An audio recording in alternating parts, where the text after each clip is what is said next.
The stew's awfully thin.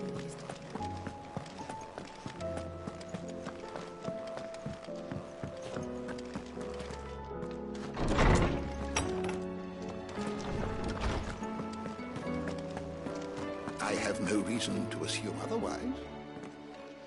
Clive, you must listen to this. Lawsman, tell him. Do you recall when we spoke before on the divinity of Ultima? Well, it inspired me to delve deeper into the subject. And what I discovered appears to agree with the findings of His Grace. You will recall that my quest to uncover Ultima's origins began with the mural at Phoenix Gate. But while I've always known it to be important, its secrets have heretofore eluded me. Now, however, I believe I know where to find the more complete example, one that will reveal all we seek. Master Clive, have you ever in your travels chanced to hear of the Circle of Malleus? I would think not, few have. But there was once a time when the faith flourished, the oldest known religion in the Twins, and though its popularity eventually waned on Storm, hints of its dogma remain embedded in more modern faiths such as the Crystalline Orthodox. Wait, you said it waned on Storm. What of Ash? Religious monuments are often torn down or repurposed when new faiths rise to prominence. But if no new faith arose, then perhaps the ancient temples might still stand.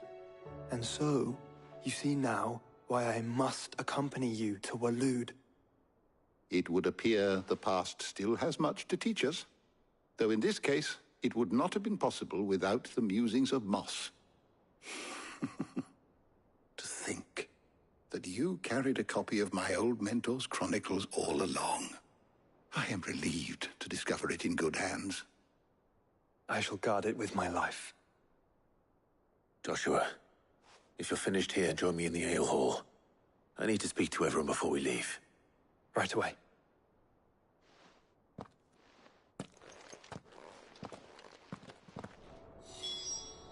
If it please your grace, might I wonder... Mid said I can ride the Enterprise next.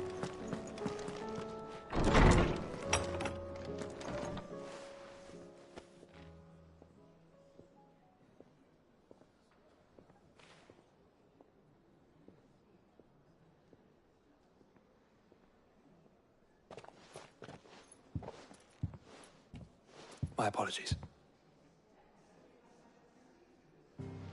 By now you've all heard where we're going and why. So I won't bother you with the boring details, only the important ones. If we attempt to approach Stone here by sea, there's a good chance we'll be sighted and fall prey to the capital's artillery. So instead, we'll disembark on the southwest coast and make for Drake's Spine on foot. I say we, but it's highly likely the entirety of Ash is under the rule of Ultima. A large party would only attract unwanted attention, as well as slow our march and require supplies which may be difficult to obtain. Only Joshua and I will be going. And a scout. Preferably a good one.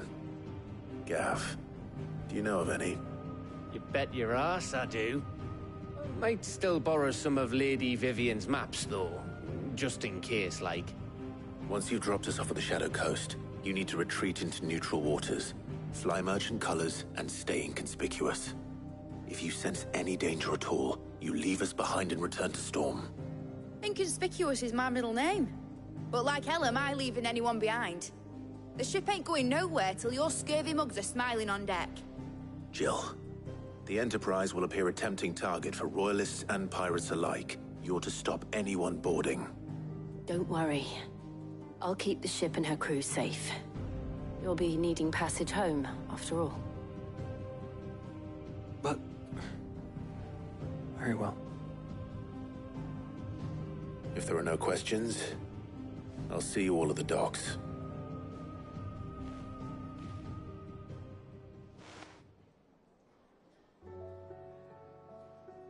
Let me know when you're leaving. I want a word before you go. Of course.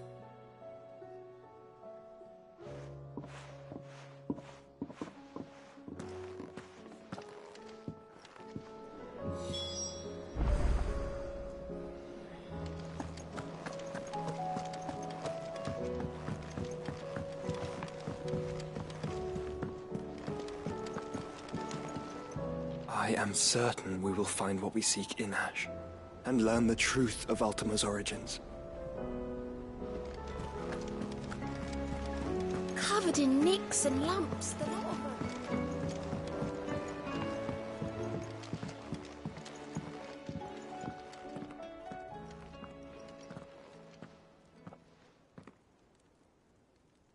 Where are you? Can I help you, Sid? I'm looking for Doris. Is she here? I'm afraid not. She's at Martha's Rest on a job. My job, actually. When she heard what the mission was, she insisted on going herself. Alone. Did she? What was the mission? Following up on some new information. Once they'd settled in, the bearers you helped liberate in the Dragon's Eyrie were keen to talk about their imprisonment. And about their captor. The slaver Cole's team were tracking when they were attacked by the Beastmen. I'll go and find her. She's at Martha's Rest, you say? If she's not moved on already, yes. I hope everything's all right. Why would Doris insist on going alone? Maybe Cole was right to be worried. Is something wrong? Not at all. Honestly. Can't a man wish his friend farewell? Just wanted to let you know that I'll keep things in order while you're off saving the world. I'll hold you to that.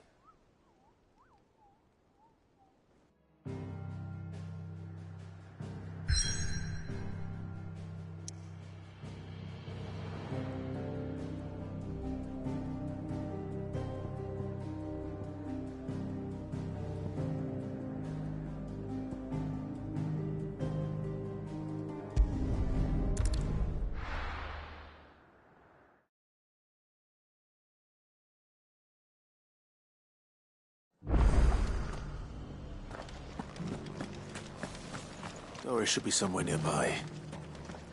Assuming she's still here.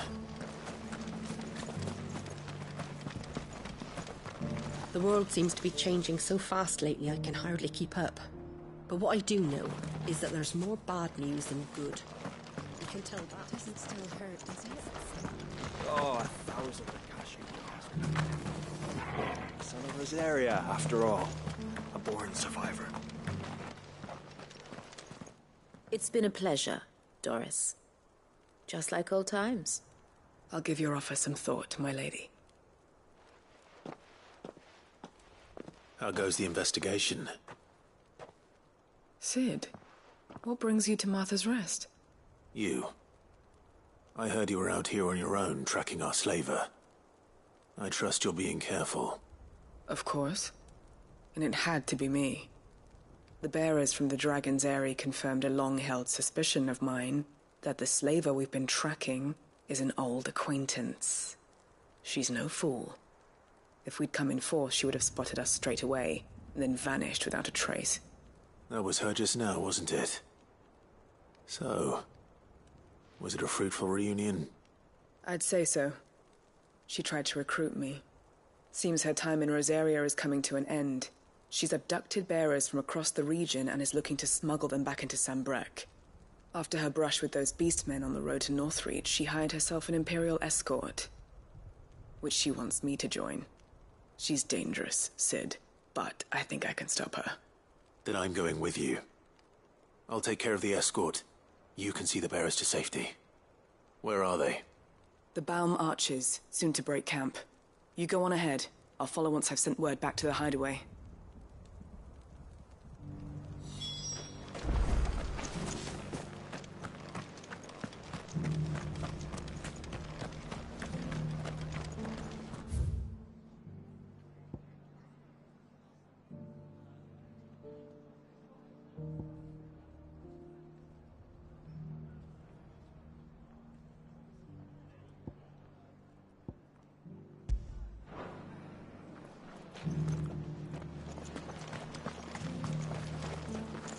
Anything catch your eye?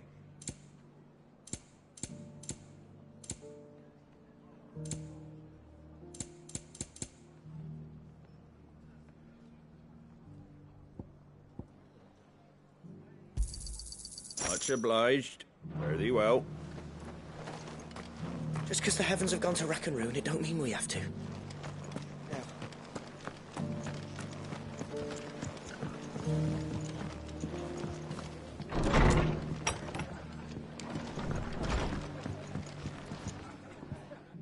Clive, I was just about to send for you.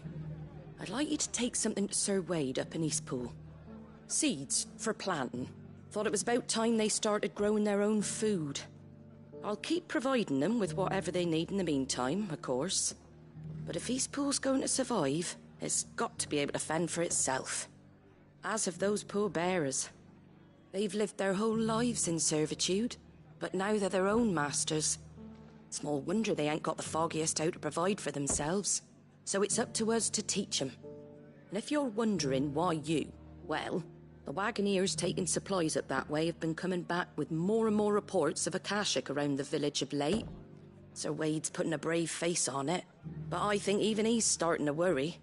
And if he's likely to share those concerns with anyone, it's you.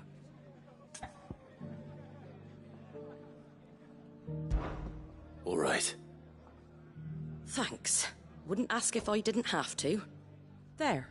That should be enough to keep them in Gazal Greens for a few years at least.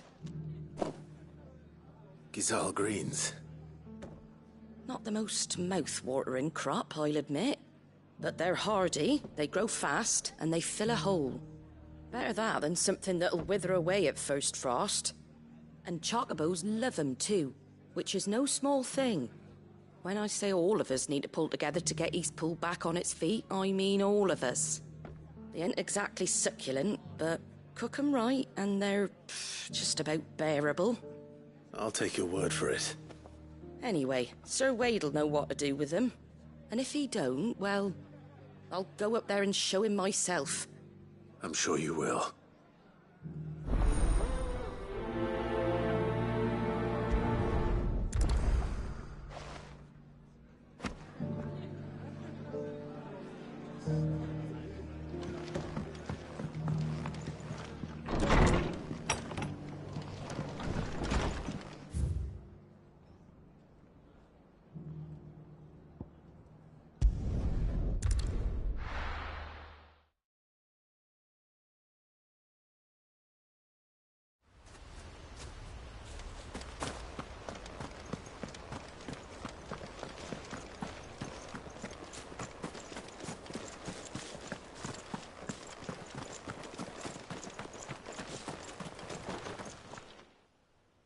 Ah, Lord Rossfield. What brings you to Eastpool? A delivery from Martha.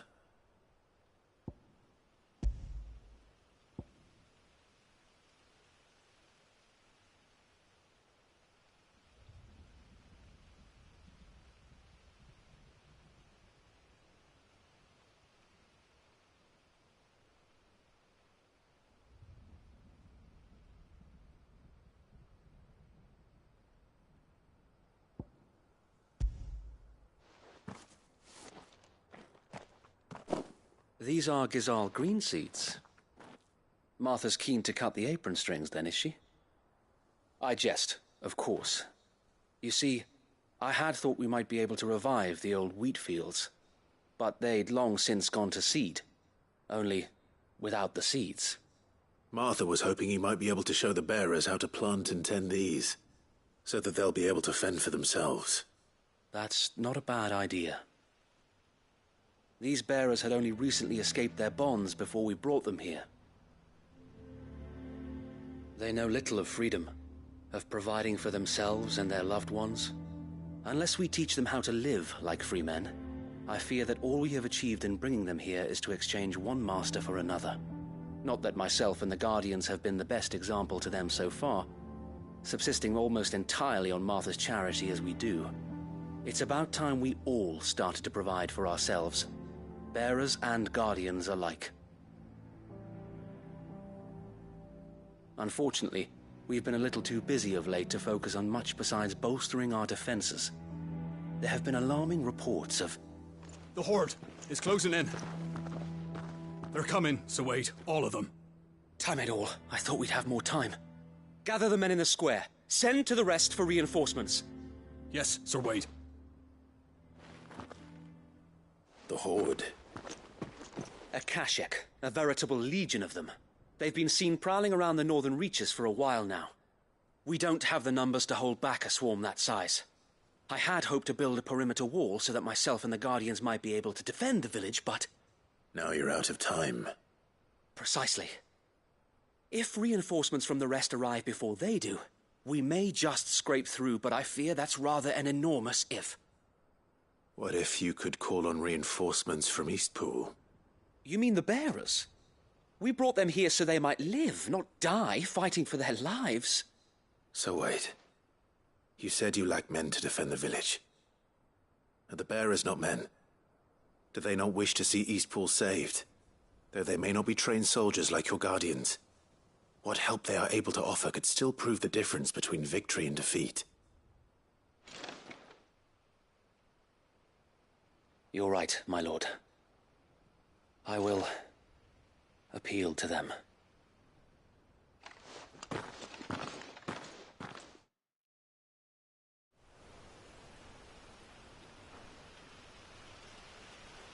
My friends, I humbly beg your aid. We Guardians are few and our enemies many. But I swear we can defeat them with you at our side. You would send us to the slaughter. To serve as bait for those fiends so that you and your men might be spared. And to think we trusted you. Say what you will. A home is not worth dying for. But it is worth fighting for. Sir Wade fights to give you lot a chance. Just like I do. Just like Sid does. We all wanted to give you a home where you could be free. And you got one, didn't you? This place, Eastpool.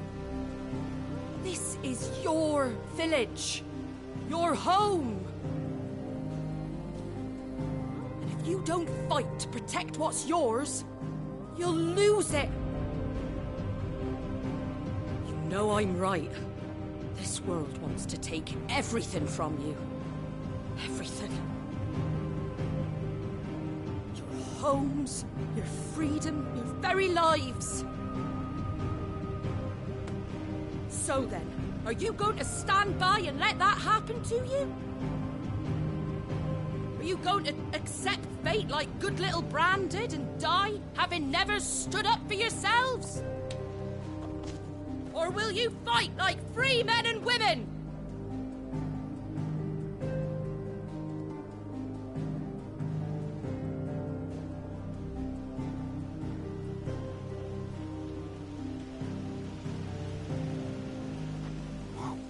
What are you doing? All right. Give me a sword. I never dreamt I'd have a home of my own. And now that I have, I don't want to lose it. I will protect what's mine, or die trying. We all will. Free men and women, fighting together.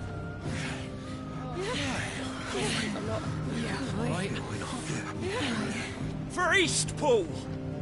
For Eastpool!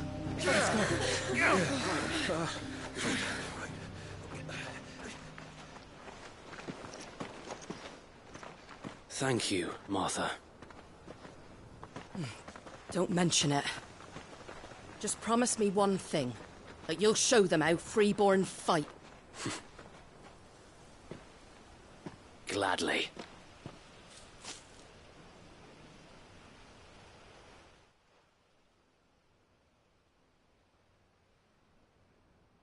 Well, if it was numbers you were lacking, you certainly won't be now. Thanks to you. Me? Oh, I just love the sound of my own voice. Lord Rossfield, my lady, we're ready. So what's the plan of action? We'll divide our forces into several small detachments, each made up of guardians, bearers, and guards from the rest. These will position themselves at strategic points around the village. Upon engaging with the Akashic, each detachment will keep the creatures occupied as best they can, steadily retreating all the while. You're going to lure them into the village? I am. We will have neither the time nor the resources to treat the wounded, so injuries must be avoided at all costs. Instead, we will focus purely on defense at first. By coordinating our withdrawal through the use of messengers drawn from among the bearers, we will aim to have the swarm converge at a point of our choosing. With luck, that point will be the village square, the perfect place for our most able warriors to surround them and fall upon them, and for you and I to finish them off. A sound plan, but one that'll require a leader with a cool head and strong nerves to coordinate the retreat. I'd say you have both in abundance, Sir Wade, but you'll be needed. Please, leave the last of the fighting to me. Ha! And let you have all the glory. Sir Wade! They're here! Then you know what you must do. We work together, everyone playing their part, each shielding the other that no man might fall, that Eastpool might live on. For Rosaria! For Rosaria! We've no time to argue, my lord. I'll do as you ask. And I will do as you ask. Suppose we'd better do our bit too, then, eh? Right you are, Martha.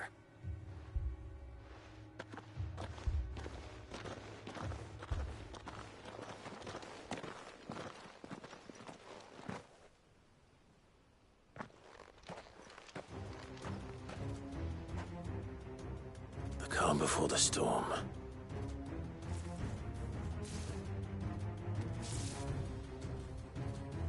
And here it comes. Can't let these two fall. We won't.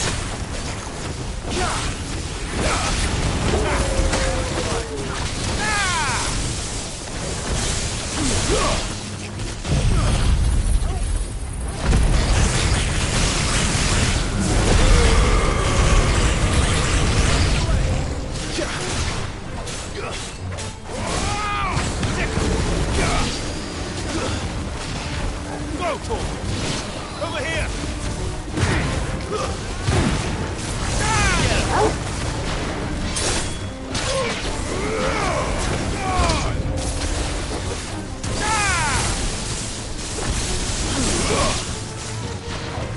Over here! Go for it!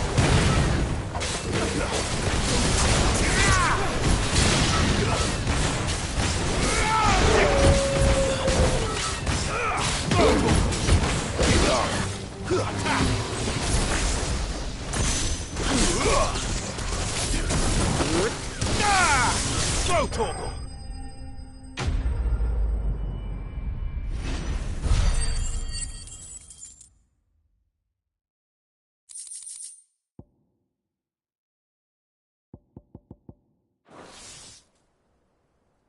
Looks like that's the last of them. Lord Rossfield! Change of plan! What is it? Owl from the rest. An Akashic curl's been sighted on Rhiannon's ride and is headed in their direction. Well, the better half of her guard is here. So Wade, how many Akashic remain in Eastpool? Hard to say. My men are still facing some resistance, but I think the worst is behind us. I could order a detachment or two to fall back and... No. Let them finish the job. You stay here too, Sir Wade. Your men need you. I'll go after the curl. Join me only when Eastpool is won. If you're sure, my lord. May the Founder protect you.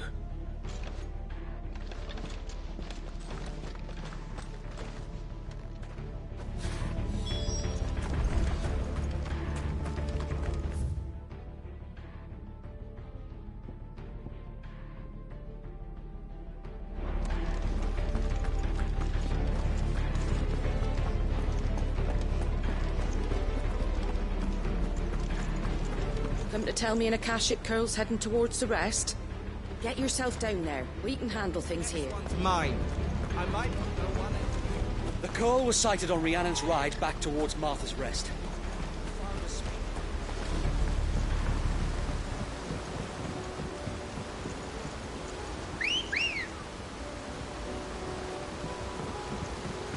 Come on. Fly, Ambrosia.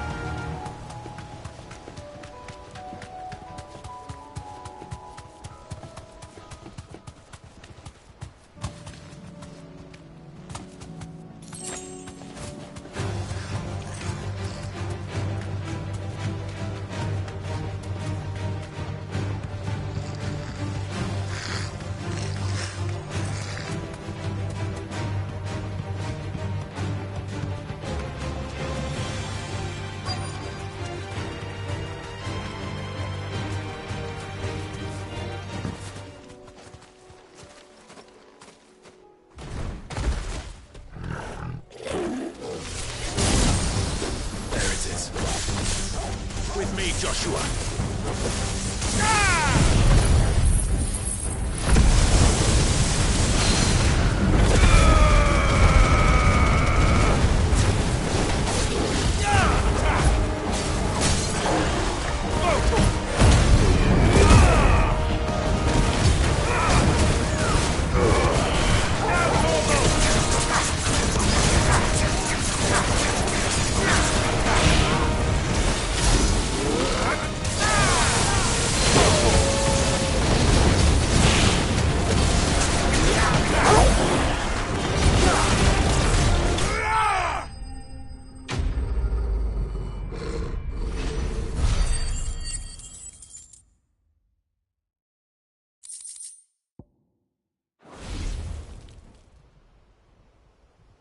All right. Back to Eastpool.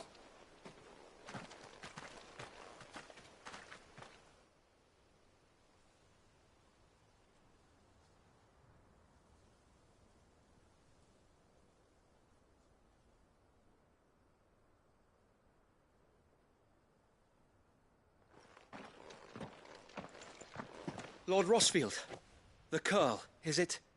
It's dead. Thank the Founder for that. And for you, my lord. We were able to eradicate the rest of the Horde. I have guardians posted around the village to keep watch for further attacks, but all seems quiet for now. I hesitate to say it, but I think it might be over. I think it might.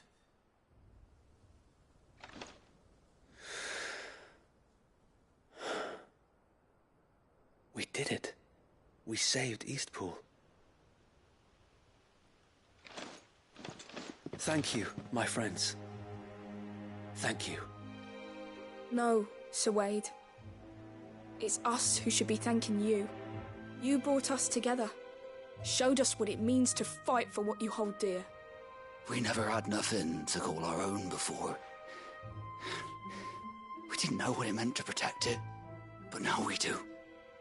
We really do. Forgive us, Sir Wade. You and your people saved us, and still we doubted you. But there's no doubt in my mind anymore. We're free men now, so we have to start acting like it. We have to fight to protect what's ours, to protect Eastpool. And we shall. We all shall. Together. This is our home. And if anyone or anything tries to take it away, they'll have us to answer to. Come on then. Let's get to work. This village isn't gonna rebuild itself.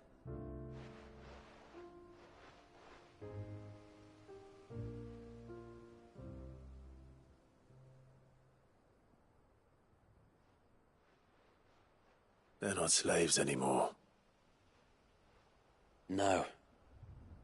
They're Rosarians. Your father took pity on the bearer's plight, and I believe if he were still with us today, this is what he would have wanted. I believe you might be right. I shall remain here, my lord, and do what I can to help rebuild the village. After all, this is my home now too, and I could hardly call myself an Eastpoolian if I didn't pull my weight. I think you'll find it's Eastpudlian, Sir Wade. But you should be proud all the same. I'll have to pull my weight too. Can't have the rest getting outclassed. Speaking of which, I ought to be getting back. Can we continue to count on your support, Martha? Of course, and I'll be counting on yours too. Us Rosarians have got to stick together, haven't we? Indeed we have.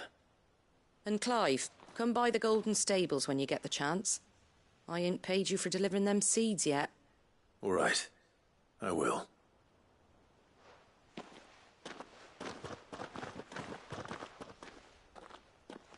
Lord Rossfield, do you remember our very first mission together? Clearing the goblins from the Stillwind marshes? How could I forget?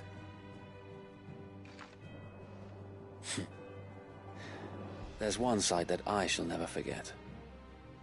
You, facing off against that giant Morble. Not a trace of fear on your face.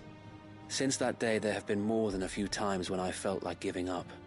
When the odds seemed so stacked in the enemy's favor, I thought I may as well just lay down my sword and surrender. But every time I would think back to the look in your eyes that day and remember what it means to be a shield. Know that whatever trials Eastpool may face, I shall never lose courage. Thanks to you. So Wade, you have always been a true shield. I know that Eastpool, and indeed all of Rosaria, will be safe in your hands. Thank you, my lord. I know the rest of the world will be safe in yours.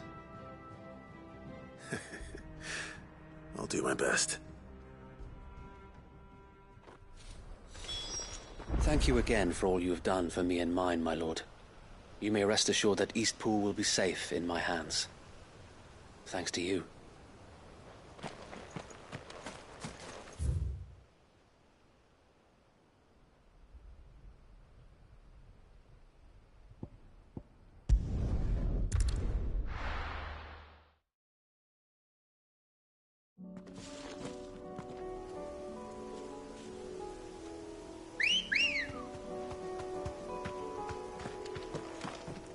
Let's go.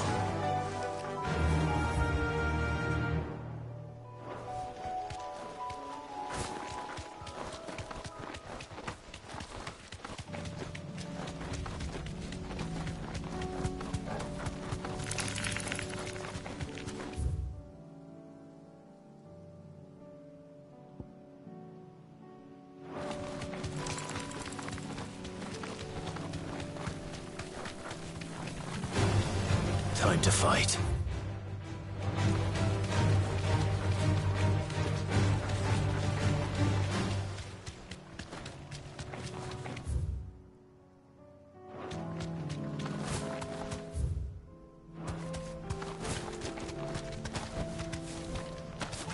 Here's the aqueduct. Now to find our stonewort. Yote mentioned blood-red petals.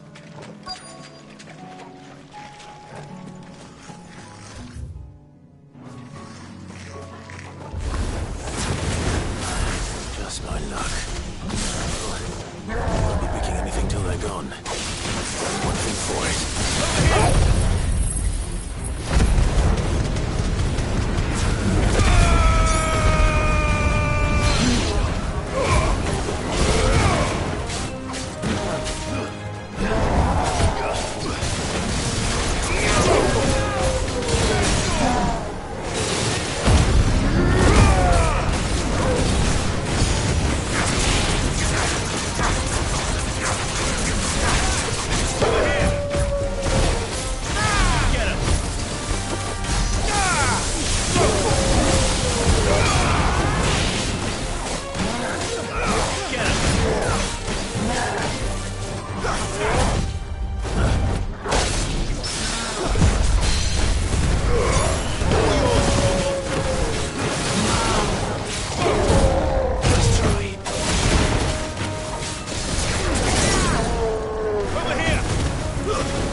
Here it is.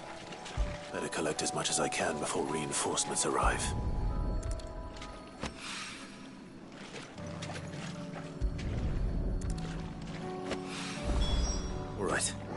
That should do it. Let's get these back to Yote.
Let's go. Fly, Ambrosia.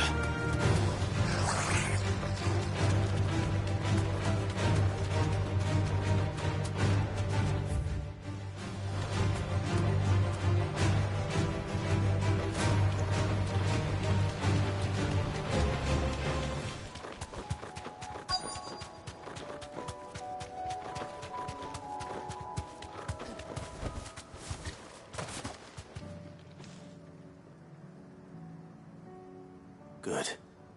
They haven't broken camp yet. How did Doris come to know a slaver, I wonder?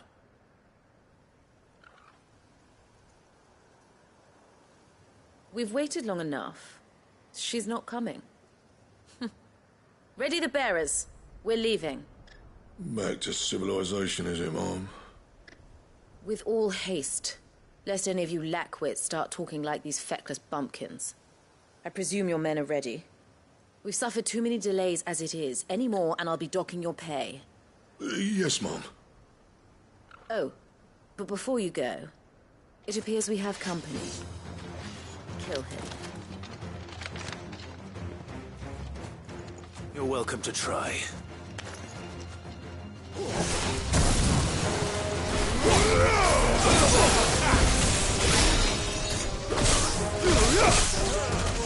Over here!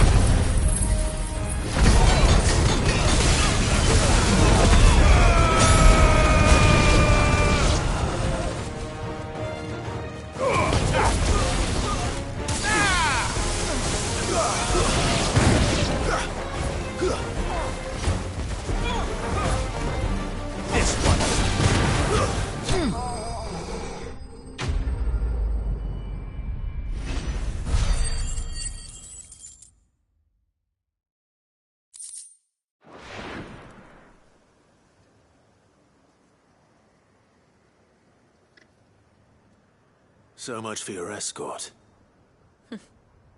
You'll forgive me for not avenging my men. I'm not the swordswoman I used to be. I surrender. Do with me as you wish, Sid the Outlaw. Sid! Ah, Doris. I take it you're not here to rescue me from our brooding renegade? You know, I always wondered where you'd vanished to. But casting your lot with this criminal of all people... Better fighting for a cause than killing for coin. I'm sorry, Sid. I should have told you sooner. This woman, my former master, once trained bearer children to be weapons in service of the highest bidder. She raised me like a daughter. And I did terrible things to earn her favor. It wasn't all terrible, surely. We had our fun, too. You were always so eager to learn, and had such clever hands. All my other children took either to the blade or to the books. Always either or. But you proved yourself a master of both. That's why I kept you for my own. How about it, my little dagger? Care to swear that blade to me again? I never swore my blade to you, nor will I ever. I fight for a higher cause, to liberate the bearers of this world. Farewell, Master. Thank you for making me the weapon I am. You always were a righteous child. Perhaps that's the reason I loved you so.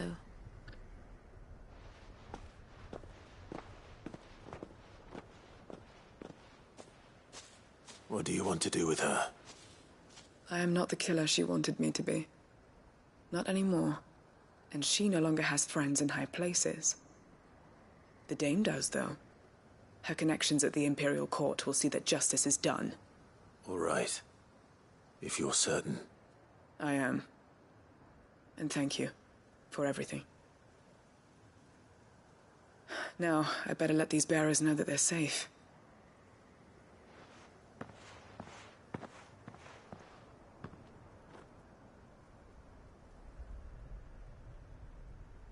And I should head back to the hideaway and put Cole's mind at ease.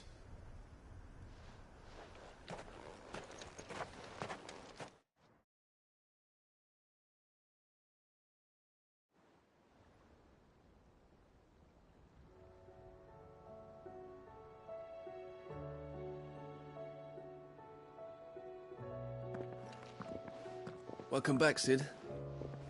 Doris's message just arrived. I hear you saved more bearers from being smuggled across the border. With any luck, they'll be joining us in the hideaway shortly. Oh, and your letter. You don't need to worry about Doris anymore. I'd been hoping as much. She mentioned one or two things in her report. So the slaver we'd been chasing all these months was her former master. Wish I'd known. She's been arrested, by the way, over in Sandbreak. Went quietly, or so we're told. And she won't be getting off lightly. The Empire may have no love for bearers, but it's none too fond of black market traders either. Can't have been easy for Doris. I'm sure it wasn't. But don't worry. She'll be all right. I hope so. Suppose you should know, eh? You had quite the past yourself before you came here, or so I understand. Anyway, thanks again, Sid. The Cursebreakers would be lost without Doris. And you, of course. Keep up the good work, Cole.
The hero returns. It's lucky you came by when you did, eh? Not only did my seeds get delivered, but you went and saved Eastpool and all. I just did what I could. And it's only right that you get rewarded for it. Take it before I change my mind. Thank you, Martha. So, Eastpool's finally back on its feet again. And a home to free bearers. Who'd have thought we'd see the day, eh? Well, it was your idea. I know that, but I never stopped to think what it would mean. Bearers in charge of themselves, thinking for themselves, working for themselves. Like your hideaway, but not even hidden away. Though I suppose the rest ain't much different nowadays. You know, bearers living free like that reminds me of when I first met Sid. loath as I am to recall that particular day. I take it you didn't always see eye to eye. What happened? Well, if you really want to know, I started doing what I do long before I met Sid. In fact, that's how I met him. Or at least how he came to meet me. He showed up at the stables one day, asking questions about who'd been buying up bearers. Founder knows what he thought I was doing with them. Running a hunt, poking around in their innards. Something awful, anyway. Me, I thought he was a new constable. Thought the game was up. But somehow we both managed to work out what each other was about. And before I knew it, the cheeky arse was rattling on at me about how I was doing it all wrong. After all my hard work. Told me I was giving them relief, but not freedom. That my bearers were still dying as slaves. Got right under my skin, it did. Told him if he didn't like it, he could bugger off and report me to the garrison. And do you know what he did? He smiled. And then he laughed. And then I did the same. We made a pact that day, that whenever one of us was in need, the other would always be there for him. And you were? Well, we both wanted the same thing. To make life better for bearers. Just like your dad. Do you know I was born right around the time Elwyn became Archduke? Growing up, I saw how he tried to change things. He certainly didn't lack for ambition, that one. Indeed. But the loftier one's ambitions, the harder they are to achieve. Which is why those of us who follow in their footsteps need to finish what people like Sid and my father started. Suppose you're right, aye. And if we don't manage it, there's always them who come after us. Good thing we've got a few half-decent sorts waiting in the wings, eh? It's almost enough to give you a little bit of hope. Just a little. Anyway, enough nattering. Better get back to work. Let's see about making everyone some dinner, shall we? The least the folks who saved Eastpool deserve is a hot meal. And you and me ain't gonna save the world on an empty stomach neither. That sounds like a wonderful idea.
Ready, go?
straight home now.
To deal with these ones first.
This is it. Right then. Just two more to find.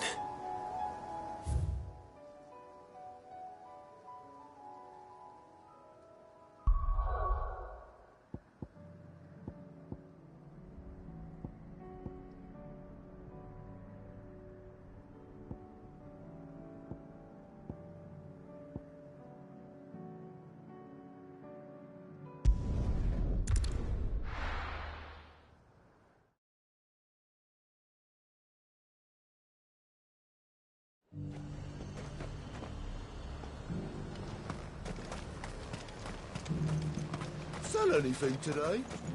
As much.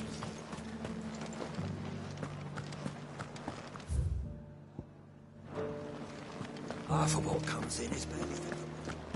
Fresh calling carrots! Was that shouting I heard from the barracks?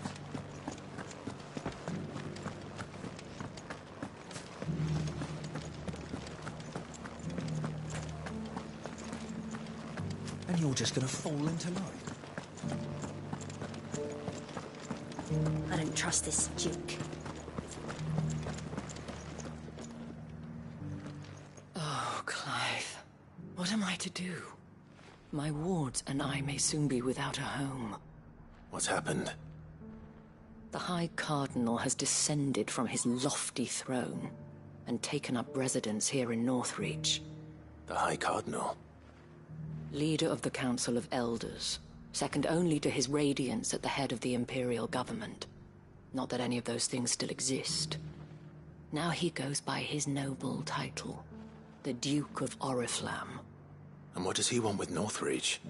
He wants to transform it into a military stronghold, a foundation upon which to build a new Sambrec. He's already secured the support of the various army remnants, with promises that they shall be afforded the respect they deserve in his empire. one built on the confiscated property of the people. He would rob the populace to pay for it. Believe me, I have used every means of persuasion to discourage him from this folly. But for whatever reason, he will not listen to me. What does Captain Philippe make of this? When the town was under attack, it was him the soldiers rallied around.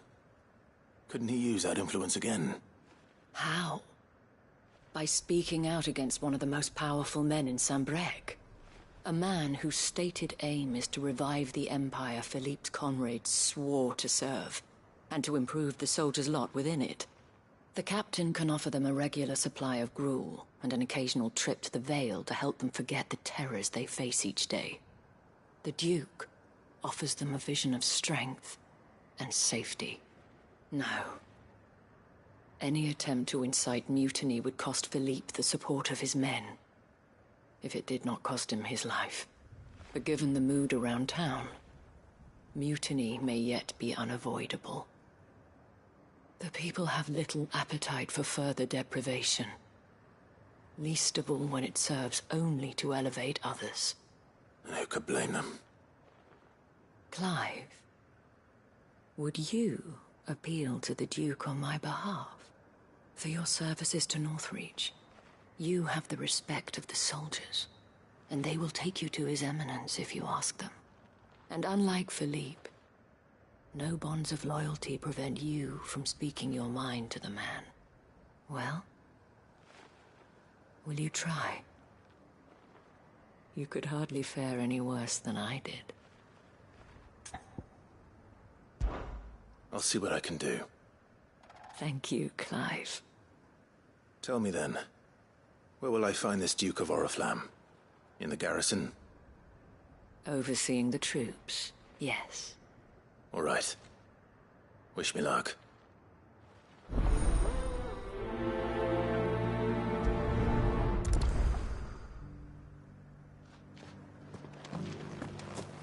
Might this Duke have been at the remembrance ceremony? Let's hope we didn't make a strong impression.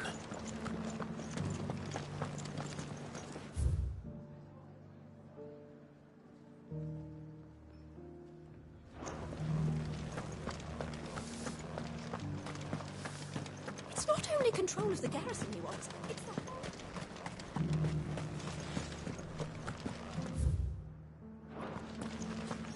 We already have a leader in the town.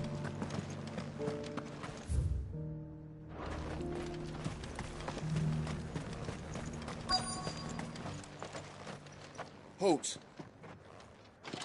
Oh, sorry about that. You're the dame's man, aren't you? You got some business with the captain? No, actually. With the Duke. I was hoping I might be able to speak with him. We're under orders not to let any civilians pass. But you should be all right. His Eminence has heard all about you and your heroics. Wait here. I'll go and ask.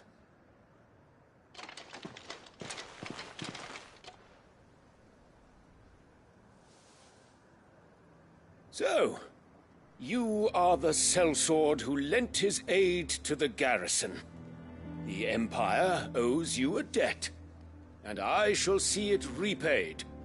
But tell me, is it wealth that you seek, or favor? Neither, Your Eminence. I thought only to inquire about your plan to turn Northreach into a stronghold. Ah, I see. You are worried the expanded garrison will render your services redundant. Yet you needn't be. A proud fighting man like yourself shall always have a place here. Pride of place, in fact. For too long has the contribution of the noble soldier been under-reckoned. But no more. For it is they who shall see the Holy Empire rebuilt, beginning right here in Northreach. Why here, Your Eminence? The town has been fortunate enough to escape largely unscathed from the recent troubles. Her defenses are sound, and her garrison well prepared. Which is more than can be said for Oriflamme or Twinside. The Empire wants for a capital, and I believe Northreach to be the perfect place. with Caer Norvent as her citadel.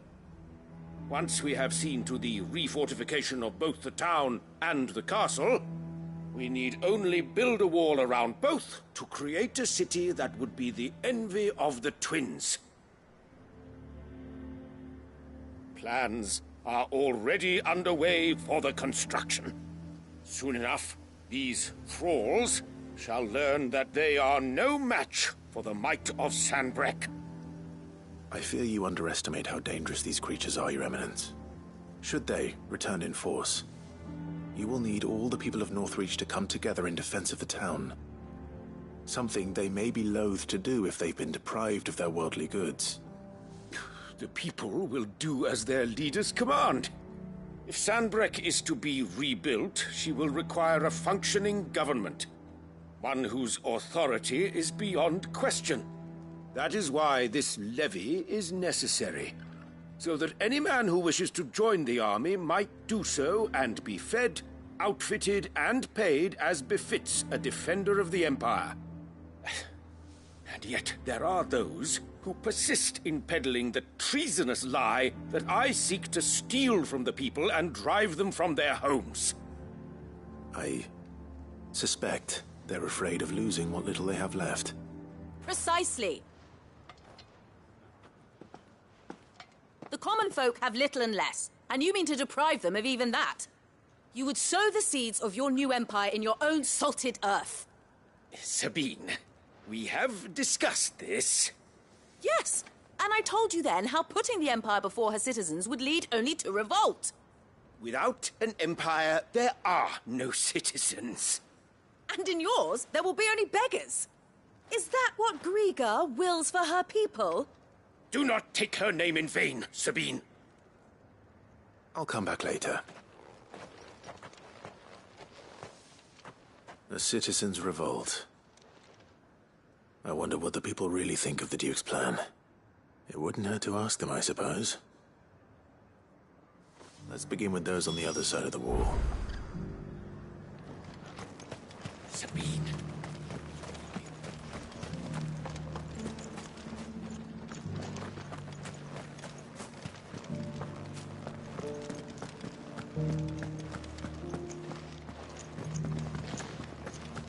The captain wants 2 score pikeheads and as many swords as...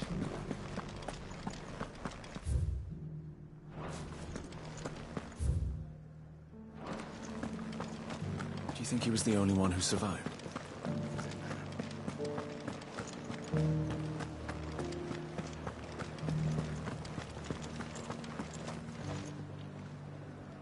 All right there. What is it you're after, sir? Just your opinion, actually. I wondered what you thought of the Duke of Oriflamme. Oh, him. Not much. None of us traders do. It's thanks to nobles like him that we had to set up shop this side of the wall in the first place.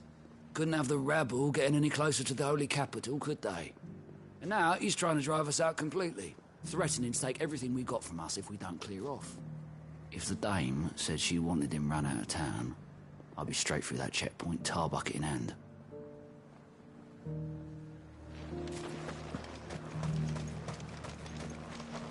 The Dominion's all but done for.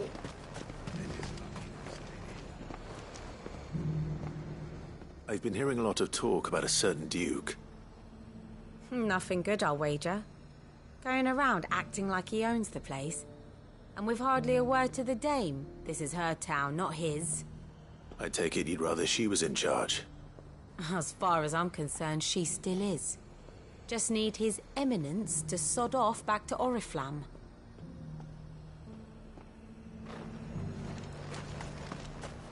Sell anything today? As much as...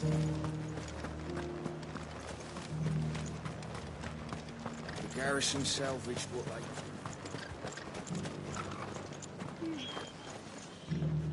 A question, if you don't mind. What do you think of the Duke of Oriflamme? Don't get me started. You build a life for yourself somewhere, earning for some noble to turn up and tell you you've got to hand it all over to him. If he thinks his name and his chains give him the right to empty our purses, he's in for a rude awakening. We'll do whatever it takes to keep what's ours. Whatever it takes. Well, the people seem united enough. What about the soldiers?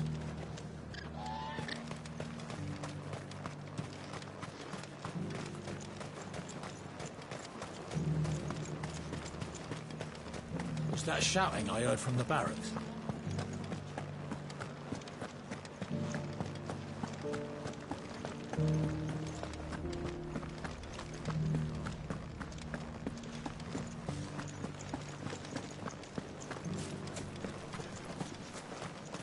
One at a time now. You. You're the one who was talking to His Eminence. On the Dame's behalf, yes. I was trying to persuade him not to take the people's goodwill for granted, but it seems my words fell on deaf ears. What do you think of his plans? I'm a soldier, mate. He tells me what to do, not the other way round. Listen, I've got nothing but respect for the Dame, but I've got a family to look after. That's where my loyalties lie, not with the town or the Empire, but with my wife and children. If the Duke can get us the men and the equipment we need to fight off those blue-skinned bastards, I don't care how he does it.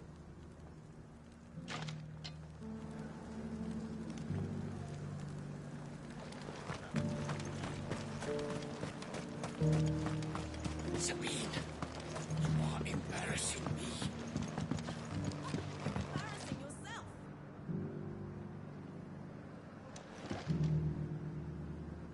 I hear the Duke of Oriflamme plans to turn this town into some sort of fortress. Do you think that's a good idea? It's not for me to say. All I know is that unless the Emperor orders me otherwise, His Eminence's word is law. Look, no one likes all these taxes and tariffs, but empires don't come for free. Once Sandbreck is back on her feet, we'll all reap the benefits.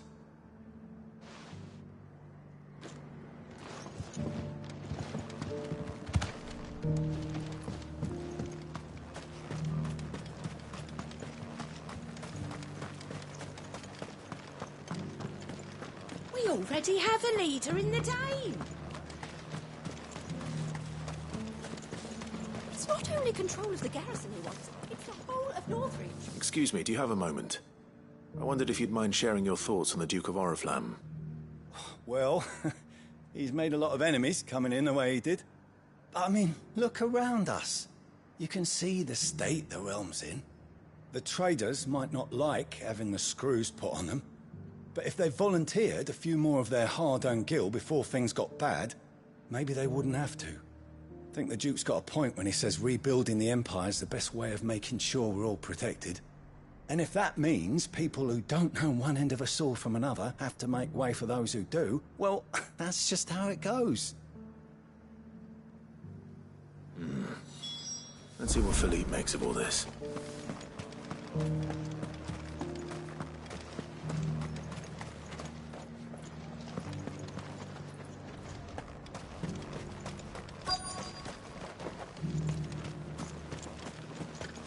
Welcome back. Wraiths give you any trouble? None worth mentioning. Captain, do you have a moment? For you? Certainly.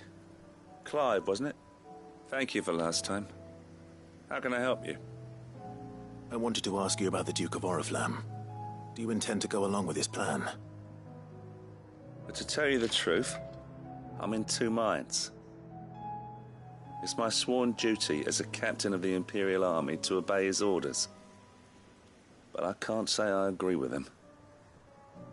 Philippe, I remember you saying that you became a soldier to protect the people you loved.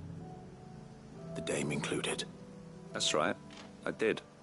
Well, she doesn't agree with the Duke's orders either. She thinks they could tear Northreach apart.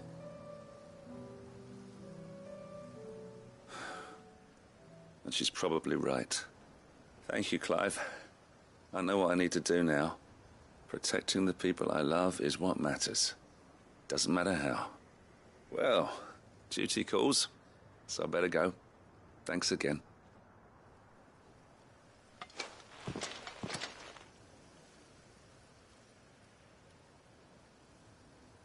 Seems Philippe wants to do the right thing at least. I expect Isabel will be pleased to hear that, if nothing else.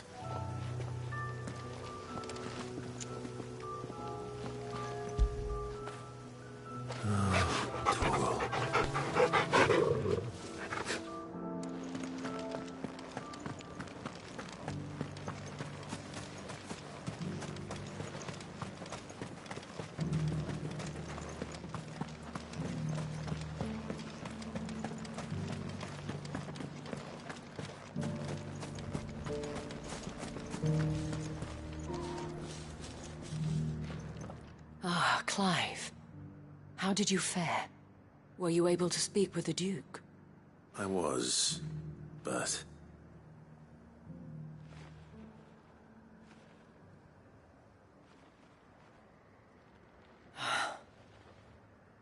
So Northreach is to be a fortress after all.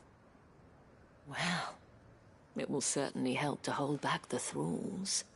There's no denying that. Though I doubt it will come as much consolation to the townspeople whose worldly goods are confiscated to pay for it. They deserve to be heard, Clive. To have a say in this new empire the Duke means to build. Sadly, His Eminence values their obedience more than their opinions, and hopes to reassert the authority of the state. I fear he sees the people as mere pawns on his chessboard to be sacrificed for the greater good. Needless to say, they themselves are of a different opinion, and would rather their destinies were in your hands. The soldiers, meanwhile, are content to follow their orders. And not just because of the Duke's rank, but because of his vision. I thought as much. Had I sworn to protect Sambrack, I dare say I too would want nothing more than to see it rise from the ashes. Thank you for trying. But the battle is lost. I don't know about that. What happened to your uniform? I handed it in, along with my resignation. Told the lads I wished them well, but that I owe it to those I love to call it a day. But why? Because I realize what really matters to me.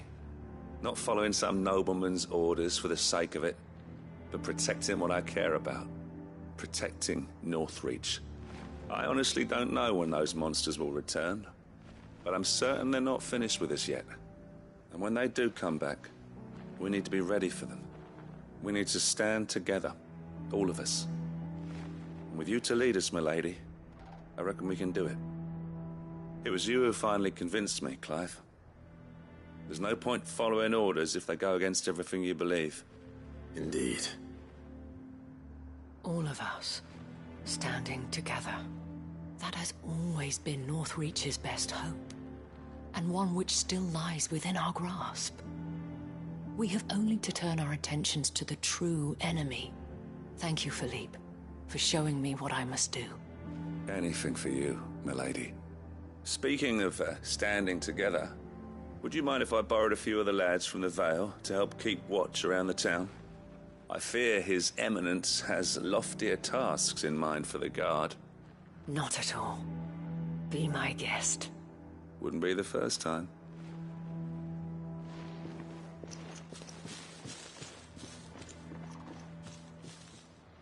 There may be hope for Northreach yet. Especially with men like you and Philippe to champion our cause. I, for my part, shall continue to work upon the Duke, in the stubborn belief that I might still tempt him into joining hands. But I suspect I shall have to call upon your aid again. Until then, Clive. Until then.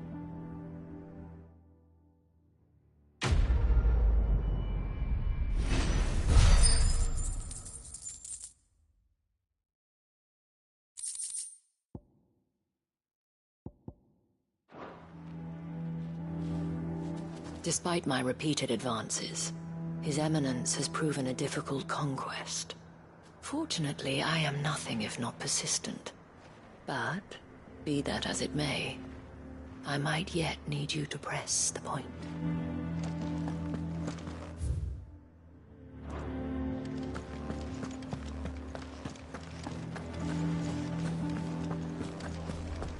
Your town needs you. I need you. But the Duke would have me clapped in irons.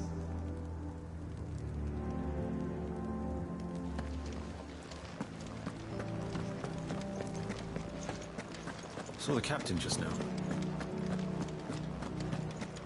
I would speak with this Duke. What does the dame have to say about all this?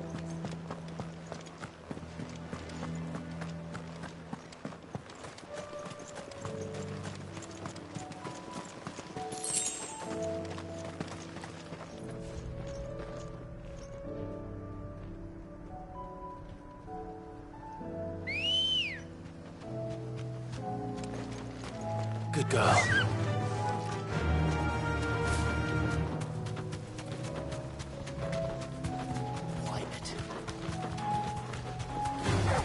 Time to fight.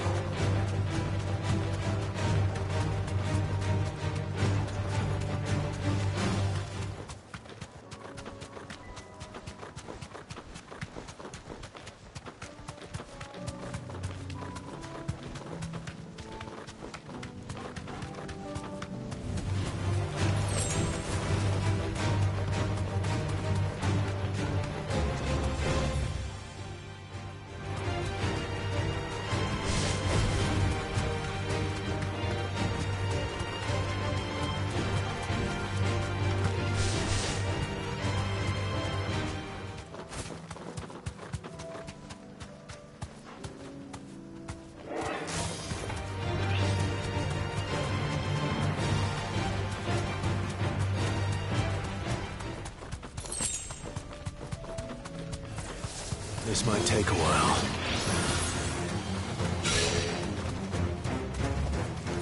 You deserve a rest.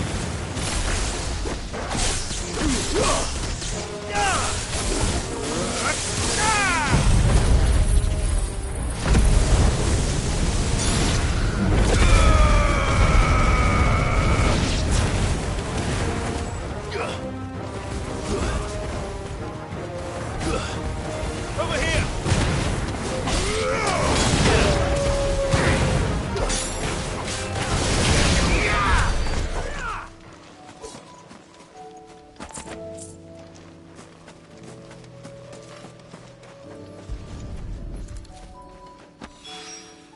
Two down, one to go.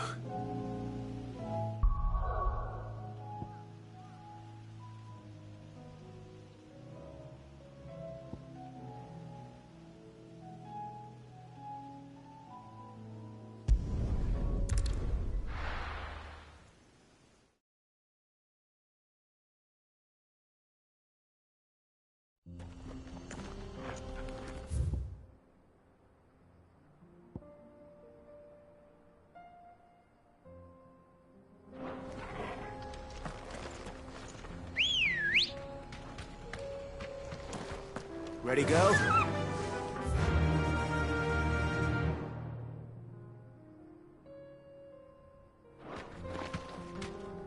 Run like the wind.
That's all of them. Owain can uncross his toes now.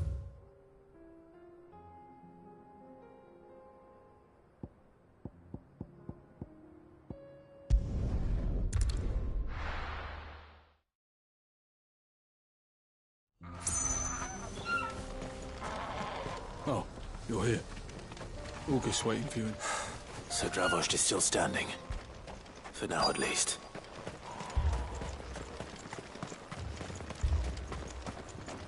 Would you like to see my wares?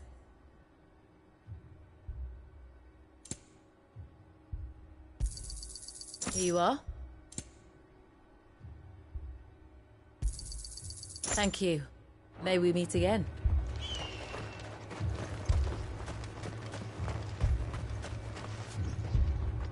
Clive! You're here! And the Akashic? Mostly off to the north still. But I spoke to Doris's scouts and it turns out things are worse than I thought. There's swarms of them out there.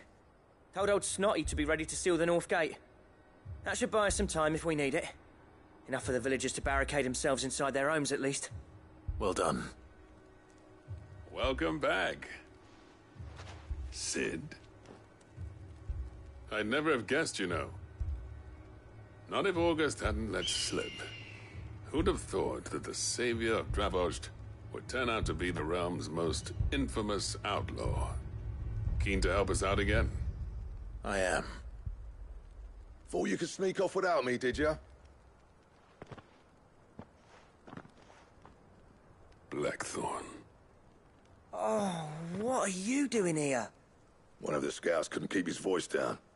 Unlike my best mate who didn't think I deserved to know. So then, how long's it been? Long enough for us two to turn into a pair of old codgers, I see. That your idea of an apology? Prick. Don't listen to him. You only did what you thought was best. For the village and that. I did, yeah. But that ain't the whole of it. Vulcan, our master, didn't leave the chiefdom to the two of us. He left it to me. The best blacksmith in Dravost, barring himself, of course.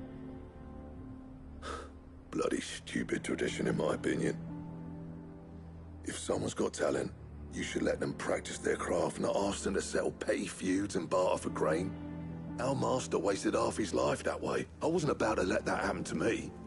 So you wasted half of mine instead? You're what Dravost needed. Under me and my precious ideals, this place wouldn't have lasted a year. So I left to devote myself to the work and spare you lot the consequences. I may be a selfish prick, but I only did what I felt I had to. What you had to do was your duty! Even if it meant we all starved?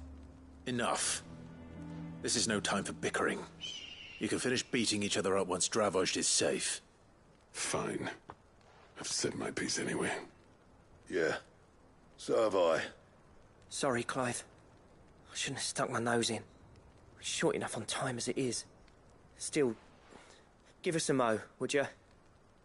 I need to get my head straight before any of them Akashic try to bite it off.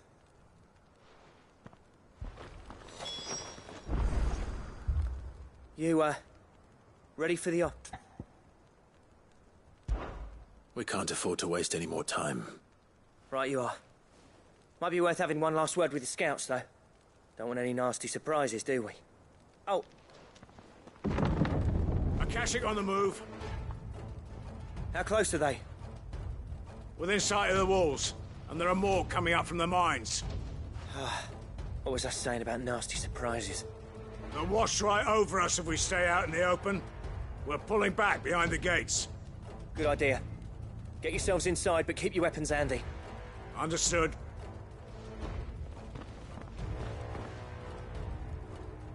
I'm prepared to fight if I have to. Well, let's hope you don't.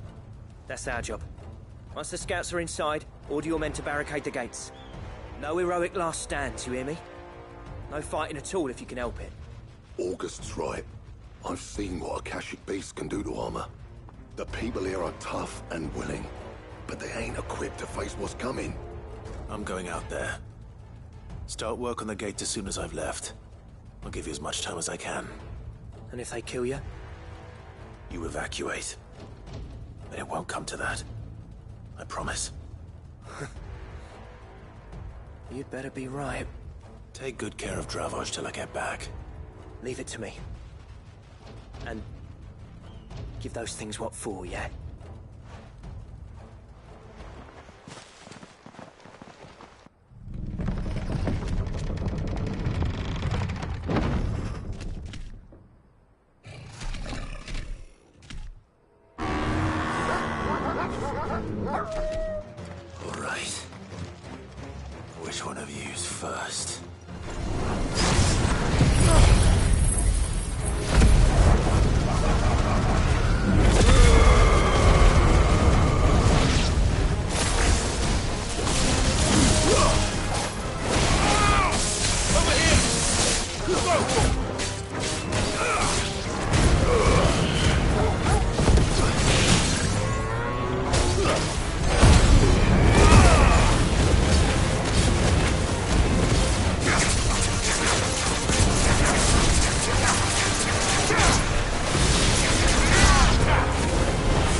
Is that it?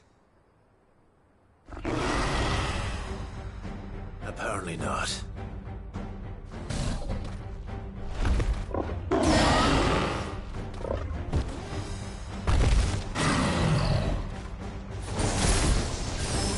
You're not getting past me.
Now, the question is, did I miss any?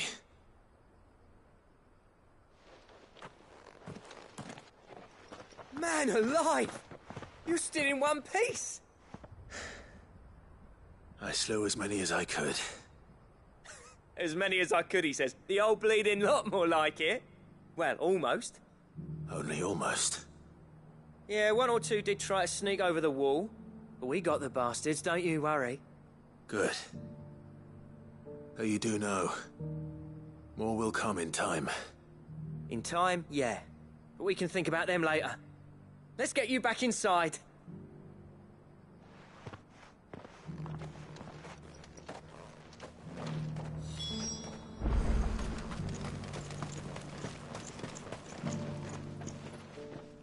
Sid! You're even more fearsome than your reputation. Enough to give those Akashic monsters nightmares. I almost felt sorry for the wretched things. But mostly, I felt grateful. Dravojst won't forget what you did today. I'm afraid I've only delayed the inevitable. There's no getting rid of that ether flood. Meaning that any living thing which stumbles into those mines will end up clawing at your walls again. And that's if the flood don't spread. If it does, well, I hate to say it, but the village's days are numbered. That may be, but we're staying just the same. With ether floods springing up all over, it's no less safe than anywhere, and more importantly, it's our home. We'll fortify the gates to the north, and I'll see that they're guarded day and night. All right. Then we'll give you a hand shoring up those defenses. As for you, Blackthorn, that's twice you've turned up when Dravoj needed you. So, thanks. I shouldn't have stayed away so long. And I shouldn't have left without talking it over with you first. Too bloody right you shouldn't. Though I doubt I'd have listened. I always envied you. How you made everything look so easy when, for me, it was anything but. You leaving gave me the perfect excuse to hate you. And from that day on, I never once stopped to wonder what it would have been like if you'd stayed. But what you said earlier, it was true. You'd have been the death of this place. Finally, something we can agree on. I hope you see the sense of it eventually. You kept this place alive. Alive, perhaps. Wealthy even, but Dravoj isn't what it once was. Our work used to be the pride of Dalmekia. Now, we churn out the same rubbish day after day because it's easy and turns a profit.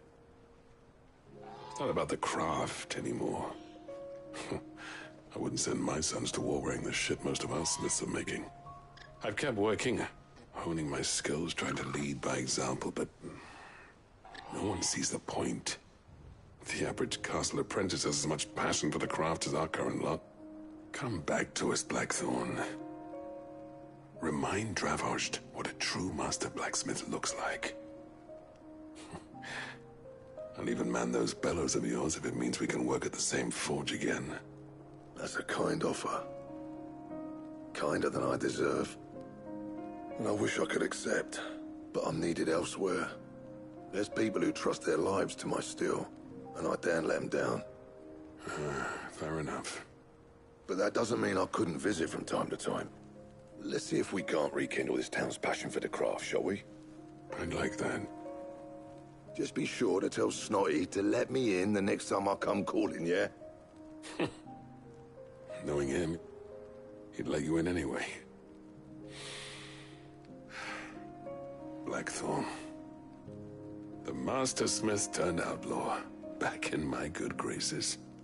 I never thought I'd see the day.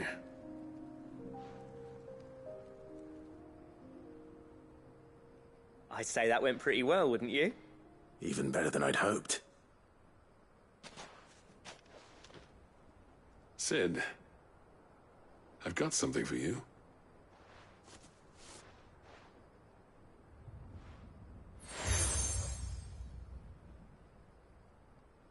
And this is? A token of our lasting gratitude. But I'm of a mind to make you a far grander gift. Designs for a certain sword have been passed down from chief to chief for generations. Now hold on, Zoltan. There's a reason no one's made that blade in centuries. There's not been a craftsman equal to the task. I'll admit your cinders make impressive steel, and I've learned to hone an edge Odin will be proud of. But the engravings on that thing are enough to make a jeweler cry. And they're not just for show, either.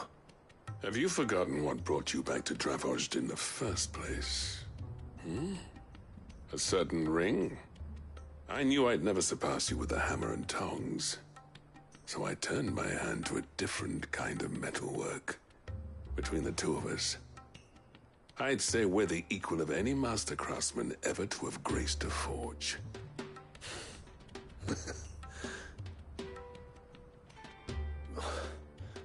You know what? I think you might be right. Clive, you wouldn't mind if Zoltan came back to the Hideaway, would you? He's more than welcome. As long as he can keep our secret.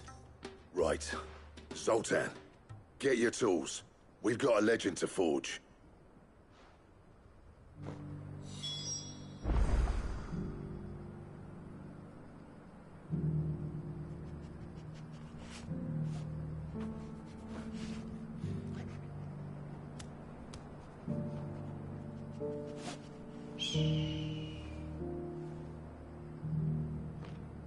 With a little help from Blackthorn, I don't see why we can't restore Dravozd to its former glory.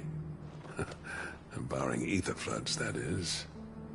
I'll tell you what, Clive. If we pull this off, it will ruin every other sword you've ever held. I'll get him back to the Hideaway. Don't you worry about that. The beast was charging at me, and he threw himself in his path.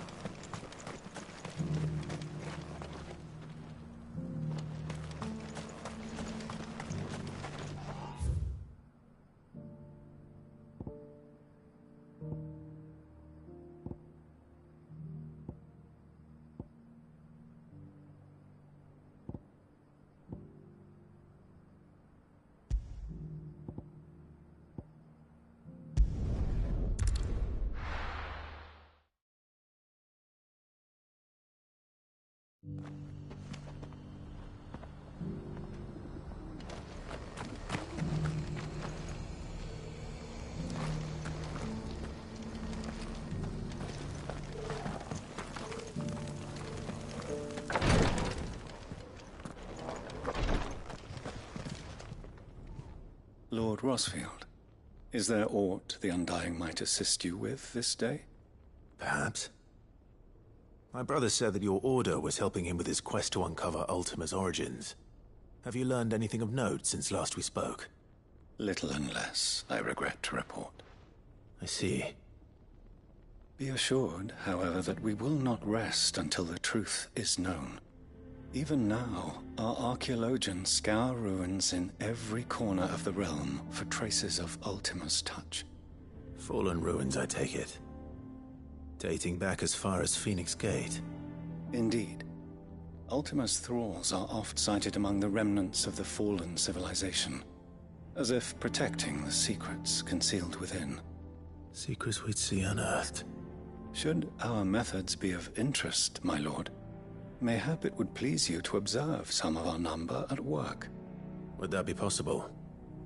Of course. A survey is being conducted not far from here.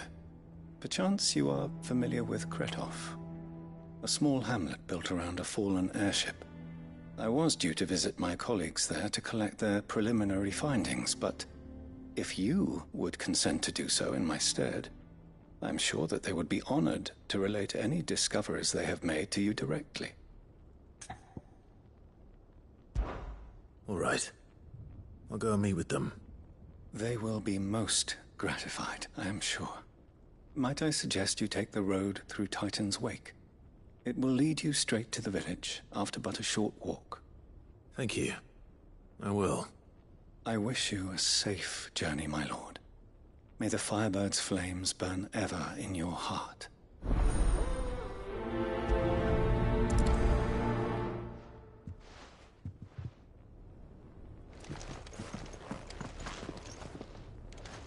It's kind of you to take an interest in the Undying's affairs, brother.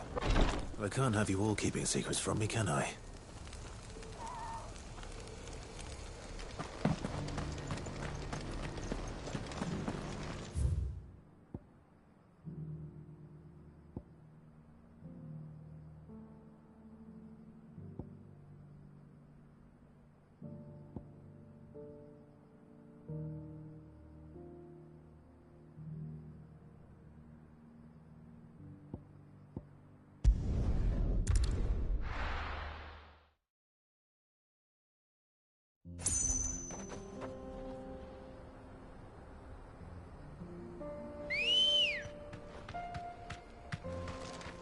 Ready, go?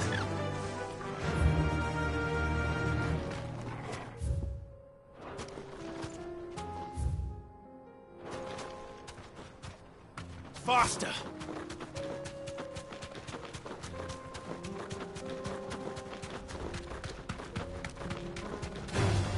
All right.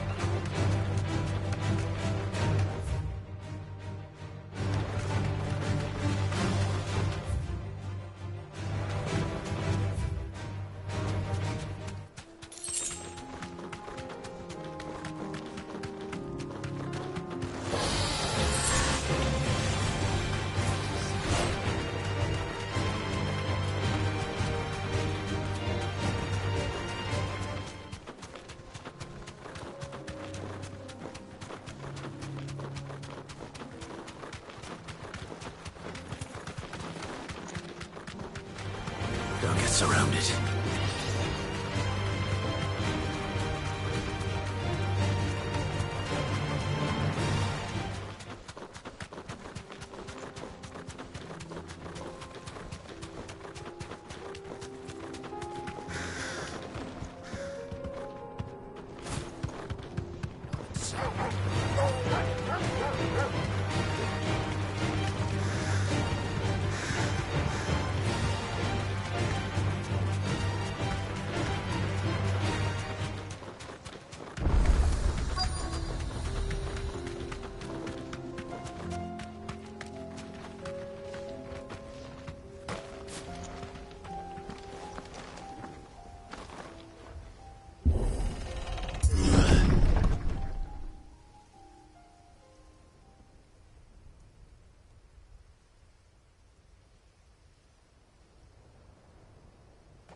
Oh no.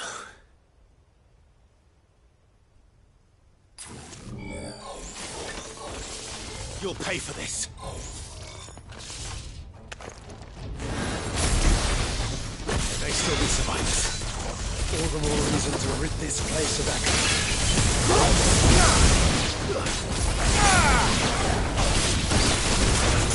Go for it!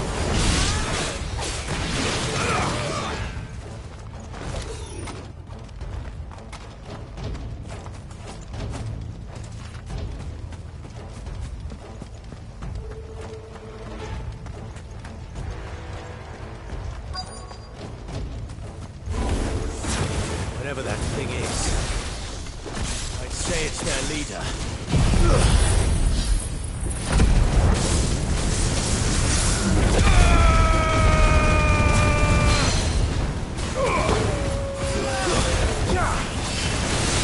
This one.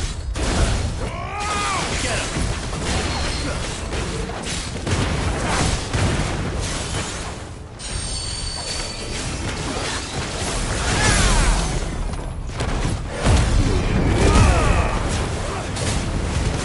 All yours, Torgal.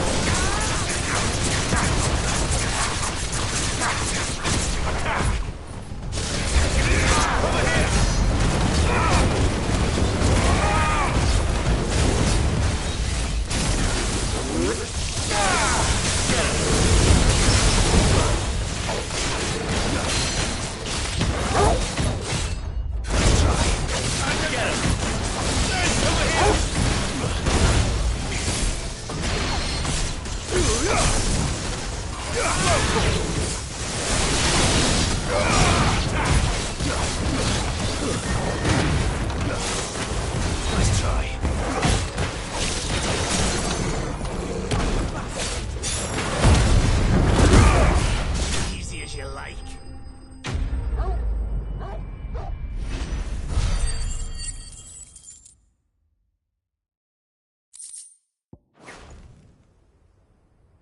Should have stayed in the past. These must be Cyril's colleagues. You have our thanks, stranger. Who are you? Ah, forgive me, my lord. I did not recognize you. You are Lord Rosfield, are you not? We are archaeologians, tasked with surveying this site. When the echoes appeared, our brothers here occupied their attentions. Thanks to them, and to you, we were, for a mercy, able to see our duty to its conclusion. You call that a mercy? Your brothers might still be alive if you put their safety before your duty. Surely this survey wasn't worth dying for. We are charged with uncovering Ultima's origins. A duty of the highest import, as I'm sure you will agree. And you think your dead brothers would agree with you too? I know they would. They gave their lives for the cause, an honor to which all Undying aspire. Now, to what do we owe the honor of your presence, Lord Marquis? Cyril told me of your work here, and I agreed to collect your findings in his stead. I see. That is most kind. Pray, take them then, with our humble thanks. May the Firebird's flame burn ever in your heart, as it does in ours.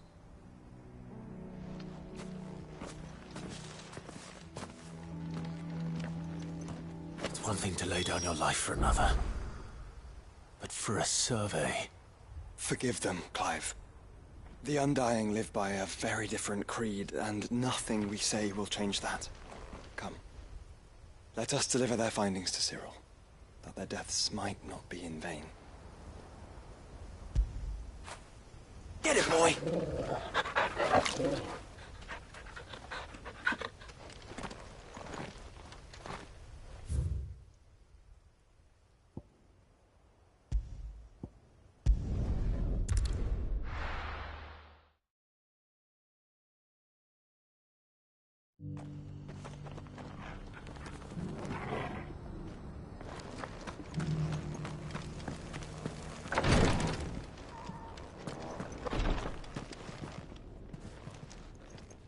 Ah, you are returned, my lord. I collected your colleagues' preliminary findings. Here, take them.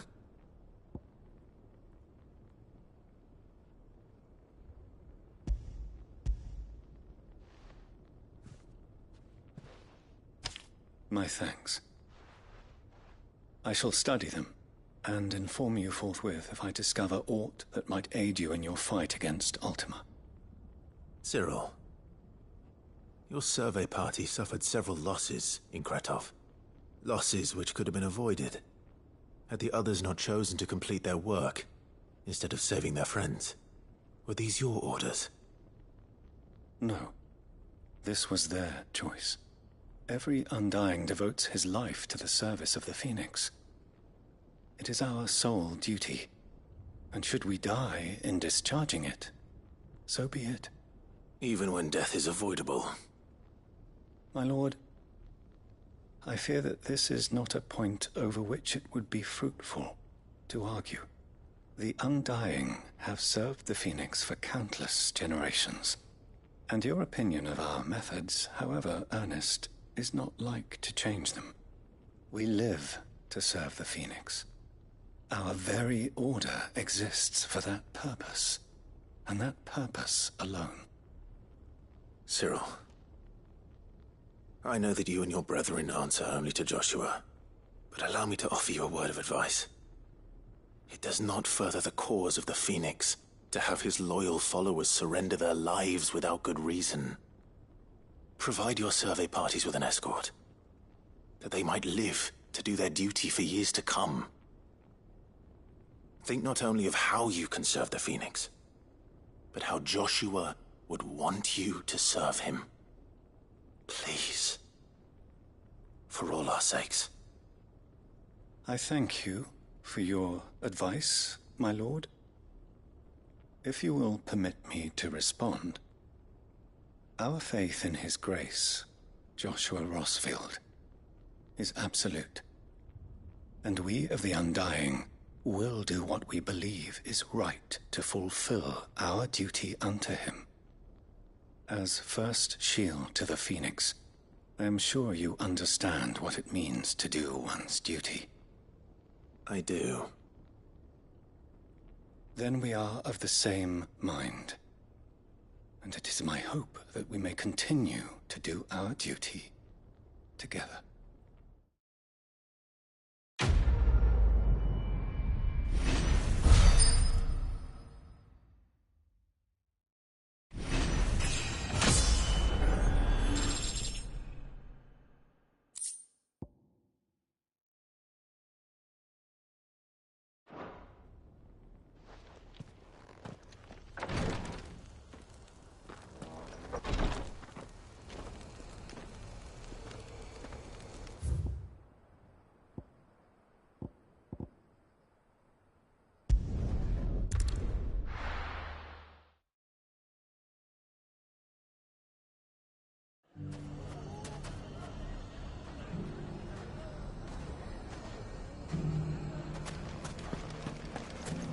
Take that, you naughty thief! And that! Stop it! Clive! To what do I owe the pleasure? I just wanted to see how the town's been faring since you brought everyone together. Since we brought everyone together, all is absolutely wonderful. Conrad and Natalie's hands remain safely away from each other's throats, and firmly at the helm. Our stores are full, and the bandits still too disorganized to raid them. Just as the good Lady Jane and Lord Underhill intended. Are you a lord? Lubor's going to be one too. They're going to make him the Lord of Dalimil, because of how he stopped all the grown-ups from fighting. It's the mayor of Dalimil, dear child, and the vote hasn't taken place just yet. But if the people wish me to lead them, I shall. And my first act will be to build a school so that menaces like you two learn not to interrupt your elders. Speaking of menaces, there may be a rather worrying one just over the horizon. May there indeed.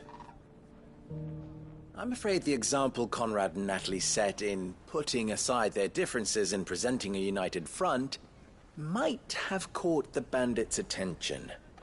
And they might have elected to take a similar approach. They have formed what one could call a League of Outlaws, and they grow more organized by the day. But we'll fight them all off just like last time, no matter how many of them there are. Won't we, Lubor? Of course we will. If we continue to work together, we can overcome any challenge we choose to face.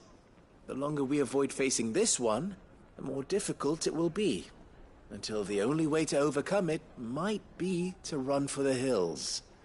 Our best hope is to nip these efforts at organization in the bud, by finding those ne'er-do-wells who have yet to join the cause, and ensuring that they never do. Perhaps a certain Lord Underhill might be willing to lend us his aid once more? How could I refuse?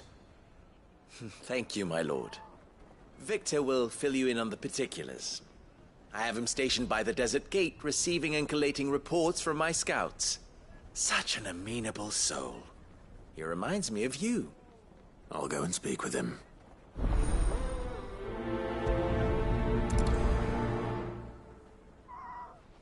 What's the difference between a lord and a mayor? That's easy. One of them swings a sword, the other forges them. A League of Outlaws. Sounds like we have some competition.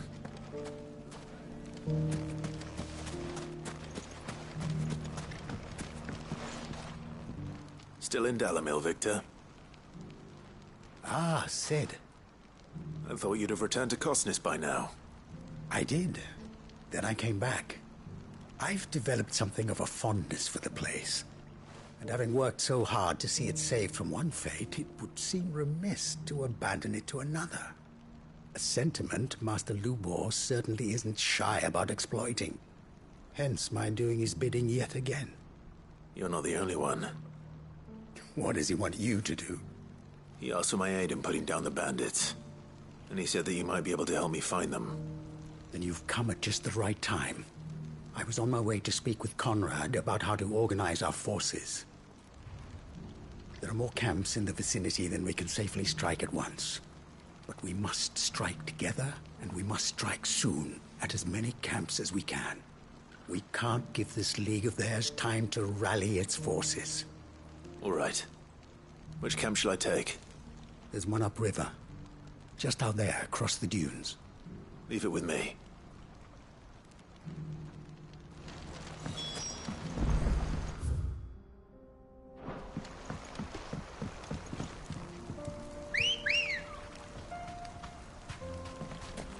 Come on. Run like the wind. Those ne'er-do-wells want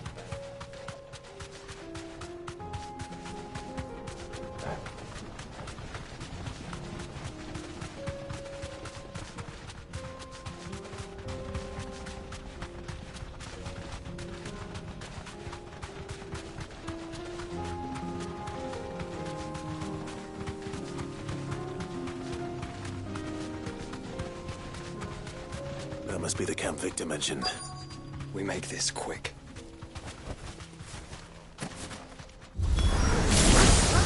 That's him! The one who killed Locke and Fingers!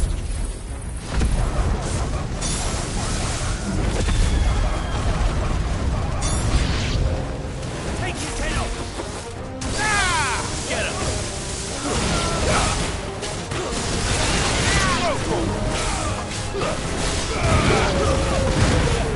You're finished!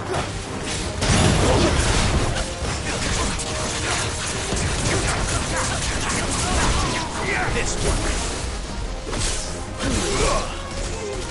Over here!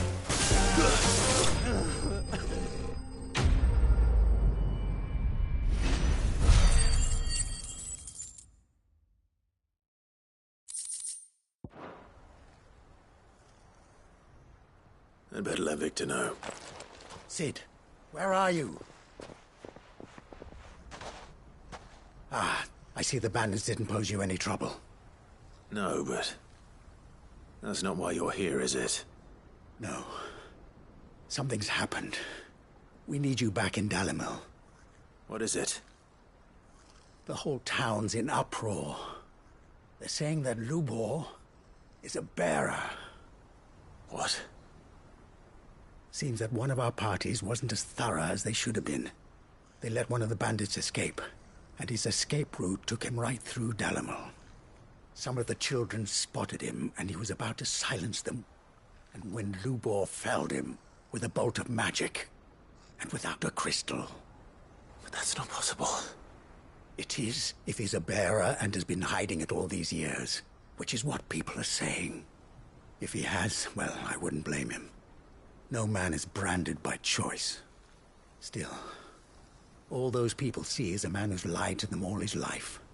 One who was made a leader of himself when the world believed he should have been a slave. Fuck. I don't know where we go from here, but I know one thing. Lubor needs all the friends he can get right now. You're right.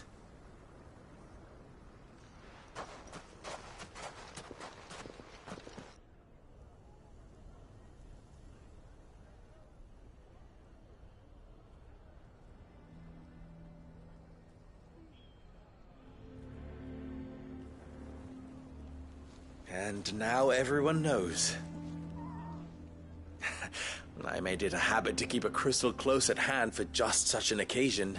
And when that occasion arose, I forgot to reach for it.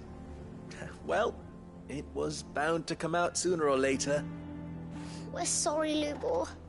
We tried to keep running. But we just couldn't anymore. There's nothing to be sorry for. I rather enjoyed playing the hero for once. All that matters to me is that you two are safe. Look at him talking to his betters like it's nothing. All lies, I'll wager. Just like the ones he fed us all these years.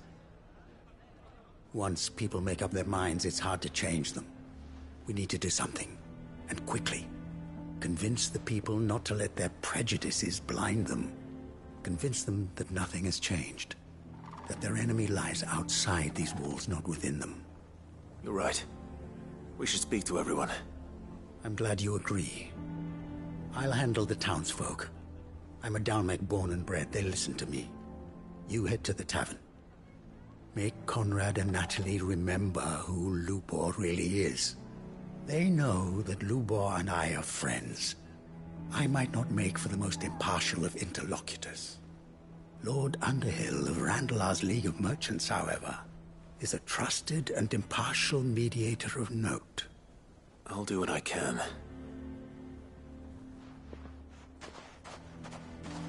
Lubor, stay here with the children. I can't promise anything, but we'll try. And that is all I can ask of you.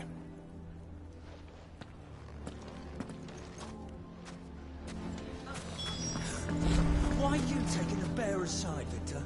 Are you one too? You know I'm not. Just listen. Why do they always have to make such a fuss outside? It's driving away our customers. He knew all along that he was playing us for fools. And we fell for it. We followed him. A bearer.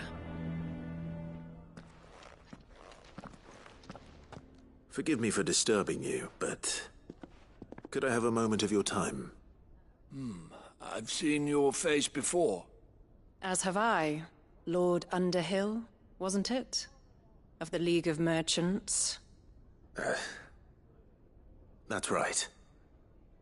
I wanted to speak to you about Lubor. The rumors that he's a bearer. All true, I'm afraid. He'll never be mayor now. Not if I have anything to do with it. But what of his wares?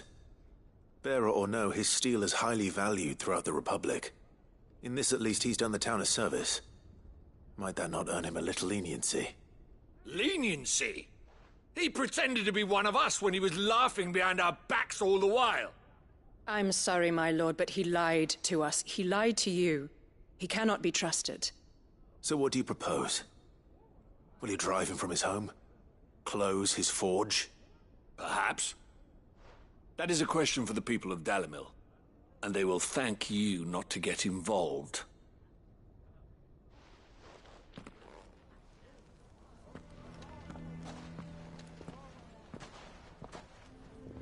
The townsfolk have made their minds up. There was nothing I could do. Nor I. Conrad and Natalie refused to consider anything but their own wounded pride. You never know. Once their anger is cooled, they might see things differently. For now, we should report back to Lubor. All right.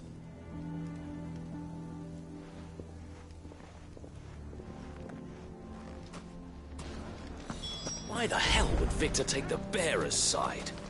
For a share in Lubor's ill-gotten gil, perhaps?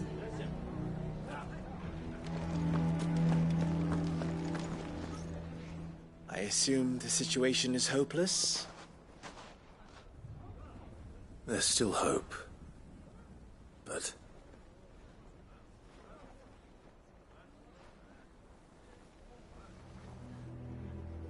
But perhaps not in this lifetime, I think it's fair to say. You mustn't think like that, Lubor. Give them time.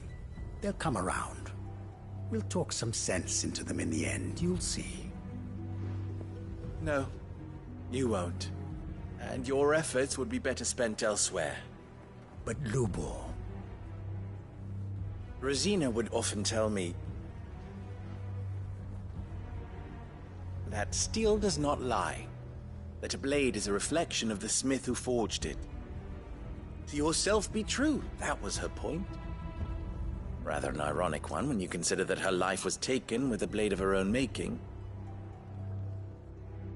But I do not doubt that she was always true to herself and what she believed in, right to the end. And so must I be. I must do what I know to be right, no matter what others might think of me. And now, I know what that is. I must embrace my new role of villain so that the people of Dalimil have something to unite against. For only united can they hope to stand against the threat that awaits them. I'll need to make a suitably dramatic exit, of course. Don't go, Lubor. You're the only one who was ever kind to us. We'll be all alone. Again. Trust me, little ones. It is for the best that I go. Not only for the town, but for you, too. How could it possibly be for the best? These children need you. The least you can do is give the townspeople a chance to change their minds. They would not take it, Victor. It's over. Over, you say? And so just like that, you're going to throw this town and these children to the wolves? I thought you were better than this. But it seems you had me fooled as well. Victor. Forget it. Do what you will. You sure you're making the right choice, Lubor? Of those available to me, I believe it's the best one. Yes. Ah, but where are my manners? Here. Your reward for clearing out that bandit camp. Right then. I have packing to do. If there's anything I can do. Anything. I'll bear it in mind. Thank you.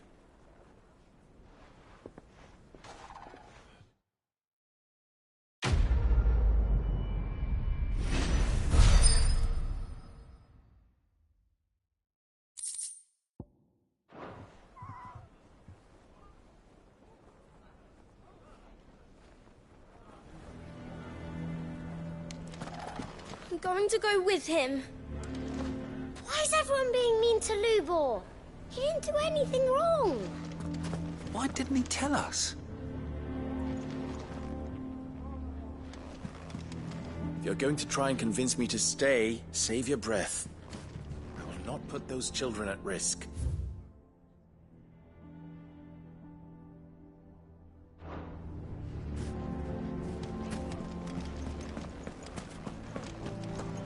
Why the hell would Victor take the bearer's side? Why do they always have to make such a fuss? Lubor has been lying to us from the beginning. How can we trust him?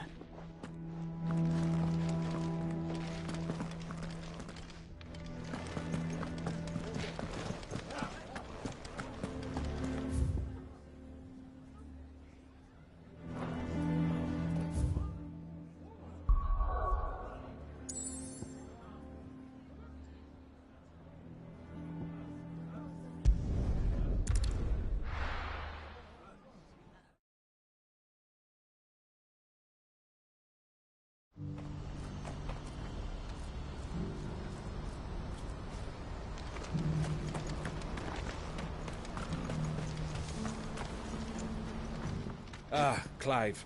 You'll be pleased to know that the negotiations are progressing well. That is good news. Yes. Our comrade in Randala has just sent word that the contract should be signed very soon. But I still have much and more to prepare. It's a huge undertaking moving this many bearers at once. You couldn't do me a quick favor, could you? What is it this time? More wild beasts? Nothing like that.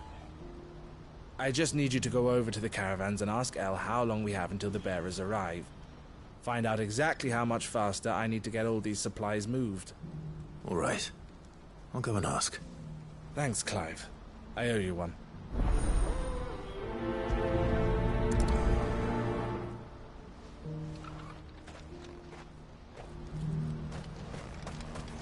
What's happened?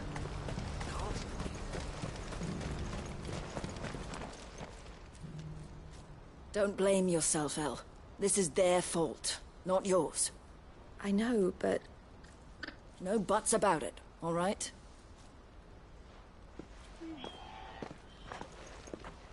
Is something wrong? Vonnie came to give me a message from our intermediary. The talks with the Republican army have fallen through. They've reached an agreement with the Silver Peak Consortium instead. Though prices have fallen of late, we deliberately offered above the going rate to try and deter other bidders. But the Consortium offered double what we did, and the army jumped at the chance. And you had no opportunity to make a counteroffer? None at all. And we were so close. El, what's happened? I saw Vonnie leaving. She didn't look happy. And with good reason.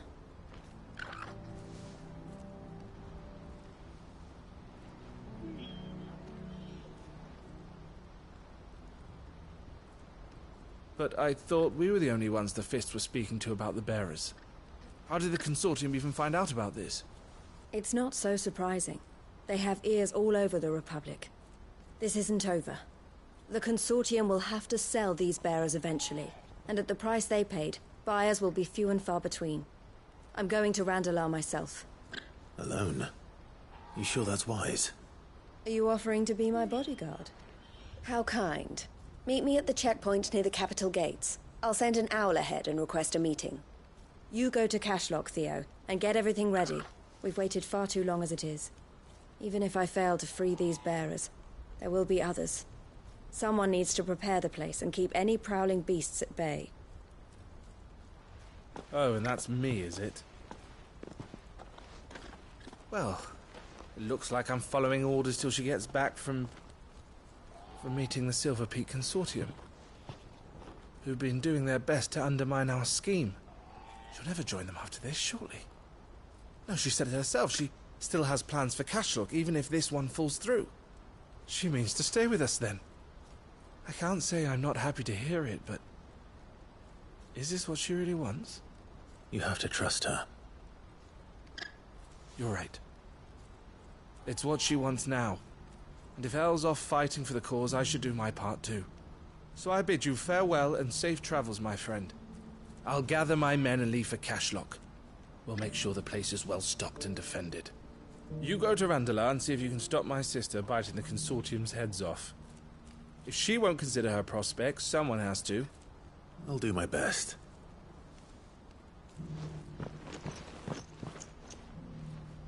All right. To Randalar, then. I'd better not keep Eloise waiting.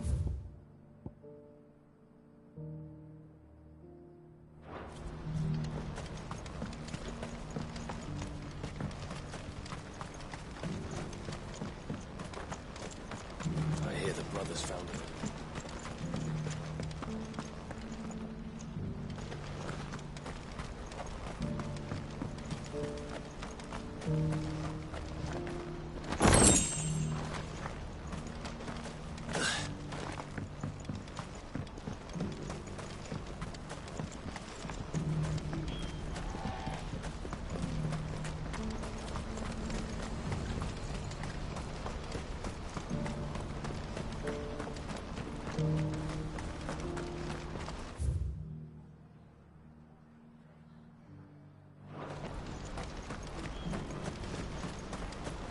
I wouldn't give for a hot meal.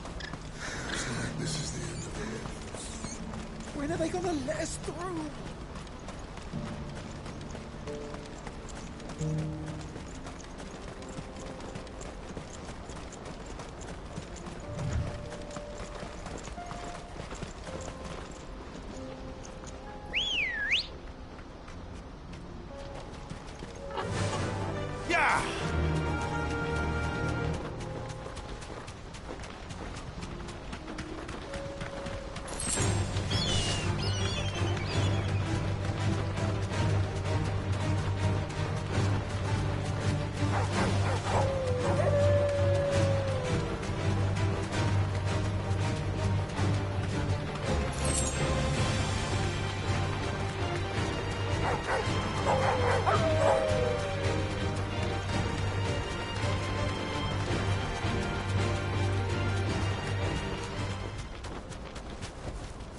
No need to ride from here.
hope I didn't keep you waiting.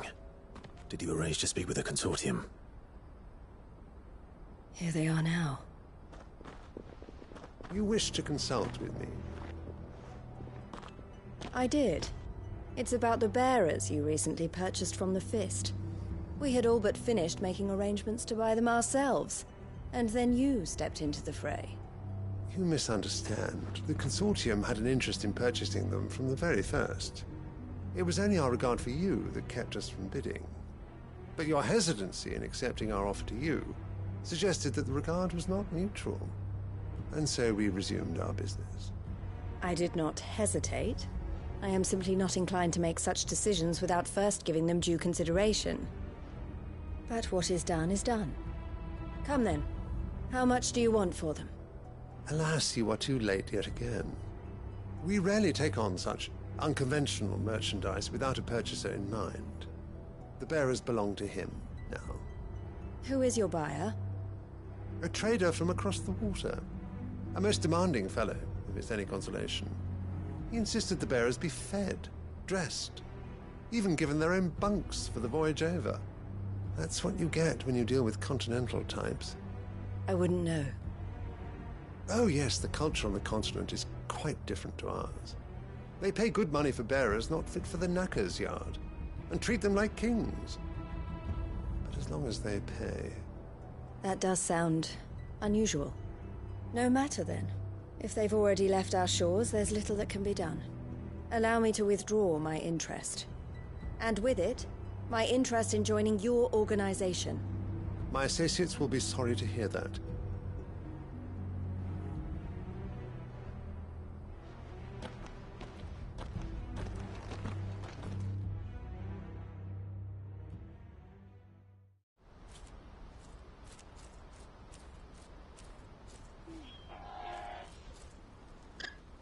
I'm sorry you weren't able to save them.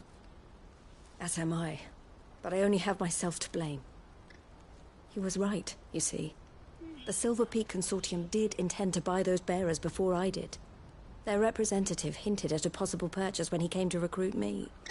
I feigned interest in joining them in the hope he might be encouraged to tell me more. And he did just that. As soon as he left, I sent my own offer to Randalar. So you never... No. I entertained the Consortium's proposal solely so I could learn more about those bearers. But I was a fool to think they wouldn't find out. I knew exactly who I was dealing with. You tried. I did. And if what he said was true, the bearers are to be well treated. Which is something, at least. They deserved more.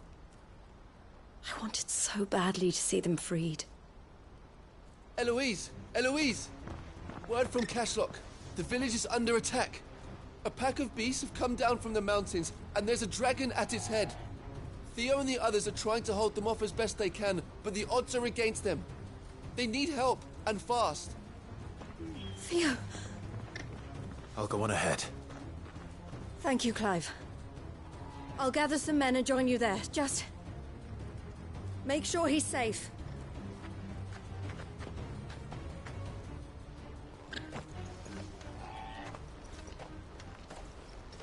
Hold on, Theo.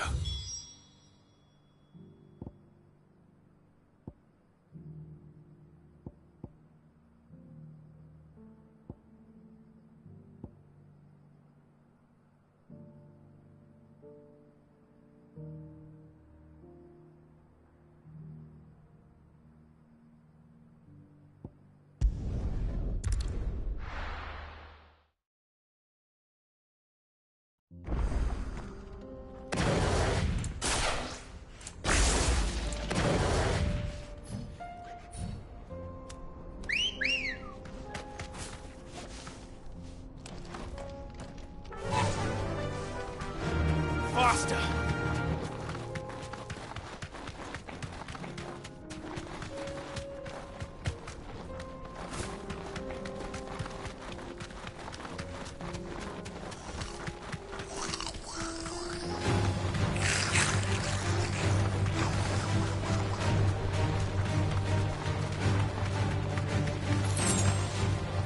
That'll do, girl.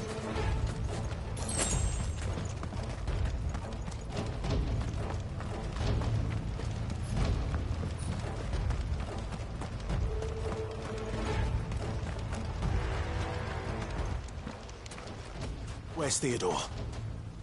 Upriver! He led the dragon that way to keep it from the village, but the whole area's flooded with ether. We just have to pray I can do better than that. Torgal, with me.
Creatures have already turned.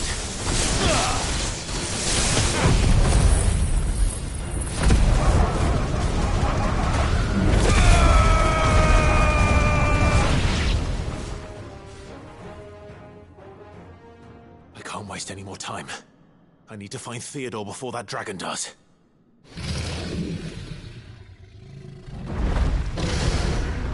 Looks like it's found me.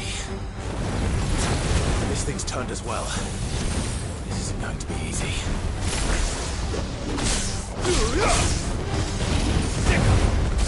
Nice try.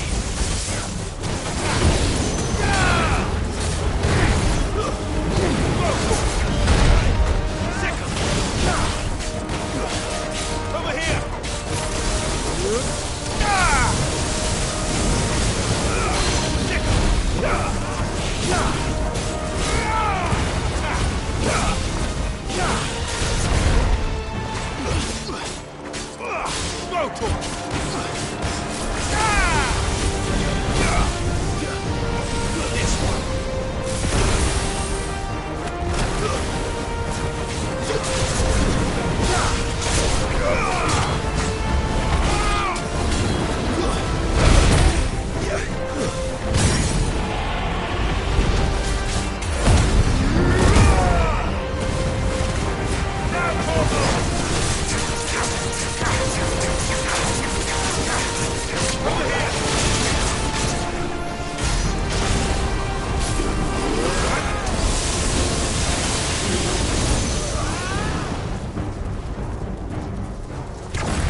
Clive?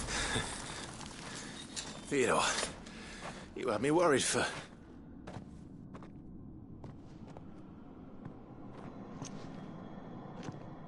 We have to get you out of here.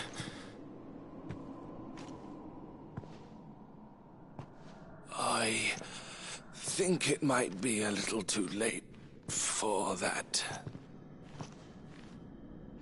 Bearer or no, there's only so much ether a man can take, and that Drake just wouldn't let me leave.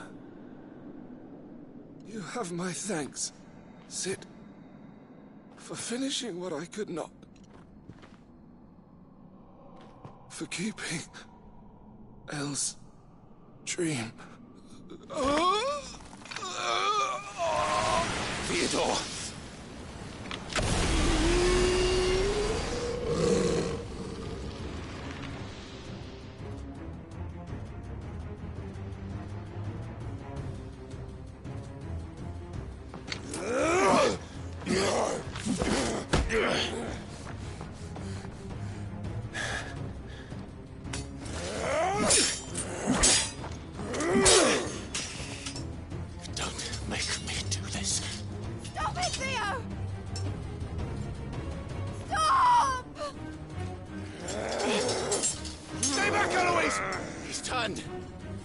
So will you!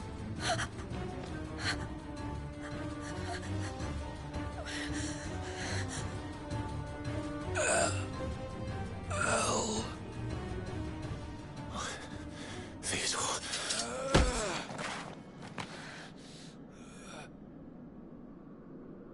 Take care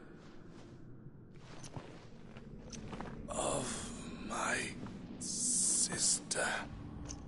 Theodore. Wait. Goodbye, Elle.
Thank you, Clive.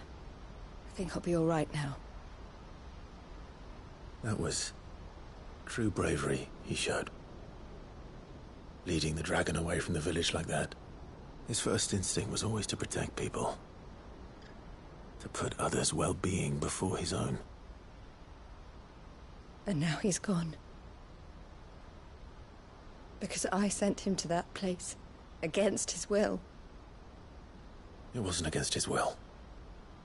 He was ready to do whatever it took to show you he could stand on his own. So that you would finally be free to live your own life. To live my own life? He never could come to terms with the choice I made.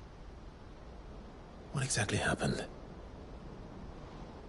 You once told me Theo was the first bearer you ever helped.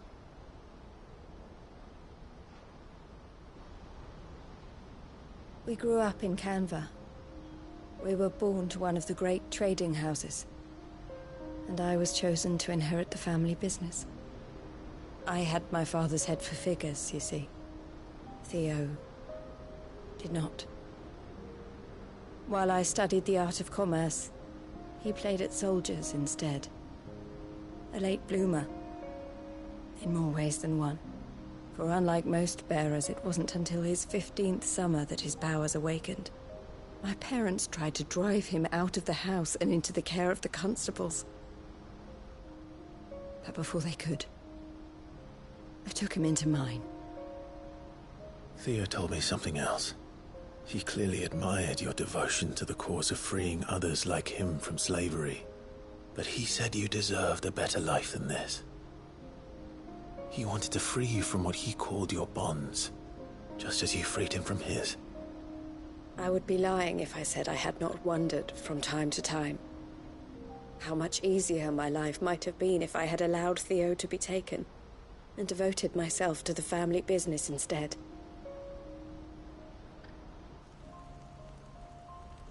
But I have never regretted the decision I made. Being with my brother meant more to me than tradition or reputation. I only had to look at him to remind myself of that night and the choice I made and the fact that I would make the same choice again in a heartbeat.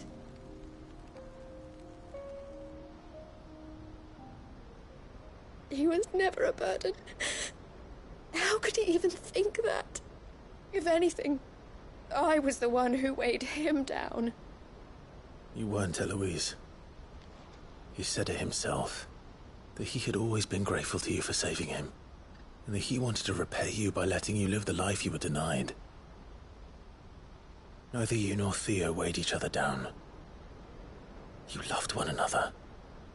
You did whatever was necessary to continue living your lives together, and you always would have. You're right. All I ever wanted, all I ever did, it was so we could be together. Oh, Theo, why did you have to...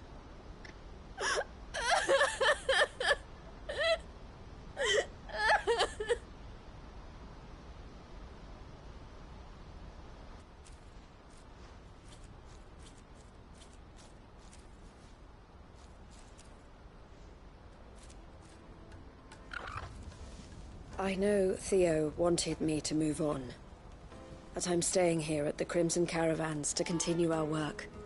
We can make a difference here. We can help people, save them. I need nothing more from life than that. So I'll carry on doing what we do, ensuring that goods, people, bearers get where they need to be, bringing smiles to people's faces just like we always have, and to Theo's. Wherever he is. This is the life I have chosen. The life I will always choose. I've made a choice of my own, to continue helping you however I can. Whenever you need it. Thank you, Clive. Let's go on together then. For Theodore.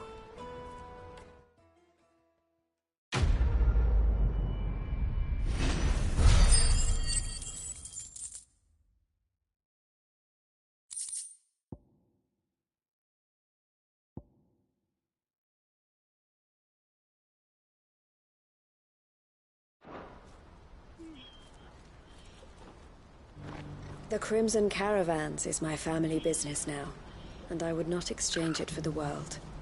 I brought Theo here to be safe, and I have never looked back since.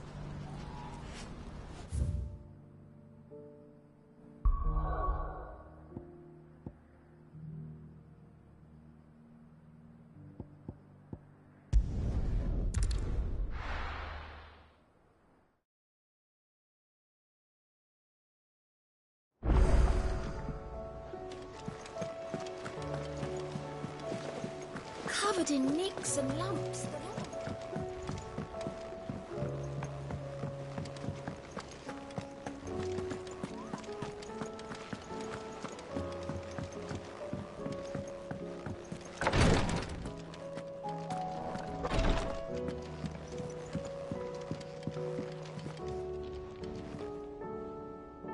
Yotei, I brought back all the stone and water I could find. Will this be enough?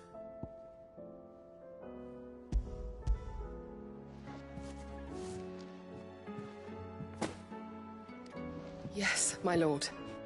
Thank you. I'm sure it will serve us until we can find another source. I'm very glad to hear it. You and His Grace are very much alike, you know. You think only of how you might help others, and never of the danger to yourselves. No more than you have minding my brother. You've risked a lot for him, and I thank you for it. I am honored that you should say so. But I beg you, my lord, do not give too much of yourself for the sake of others. We could not afford to lose you. I'll keep that in mind.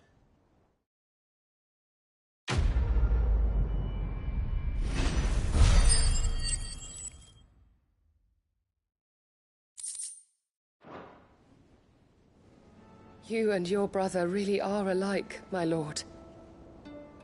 Though selflessness is a virtue, I beg you, please take more care of yourselves.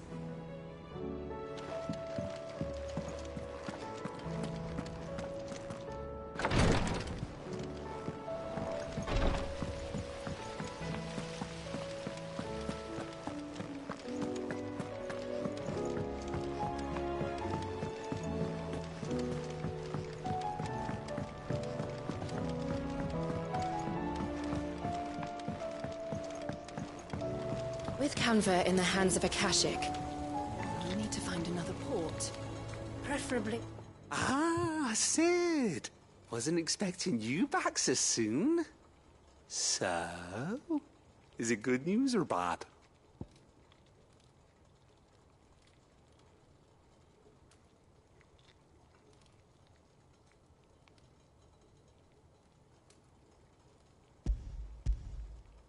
Good, thankfully. Here. Ah, that's brilliant! Thanks a blimmin' million! I'll fit 'em to the smelter right away!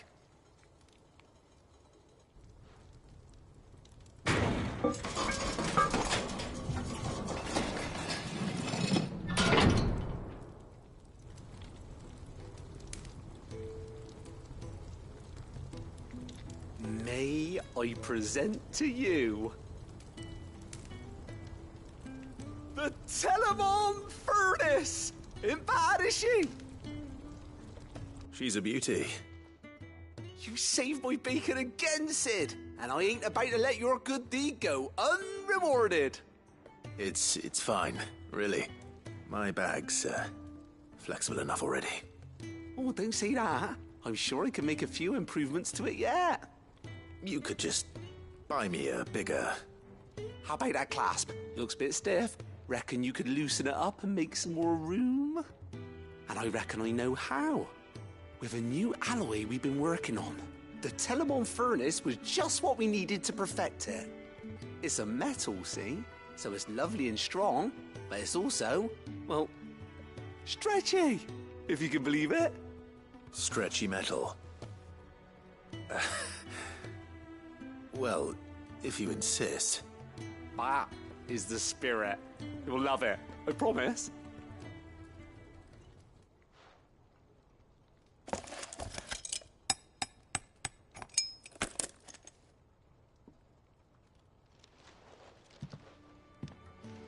So, what do you reckon?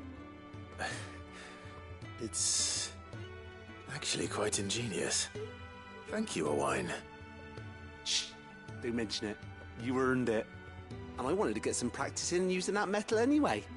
Reckon we'll have all kinds of uses for it around the hideaway. Can't think of any right now, but that's our job, innit? Dreaming up new ways to make life easier around here. Maybe even out there, too. One day, the whole world's gonna know about the inventions you've helped us put together. That bag of yours will be the first of many. You mark my words. They'll hardly believe their eyes, I'm sure.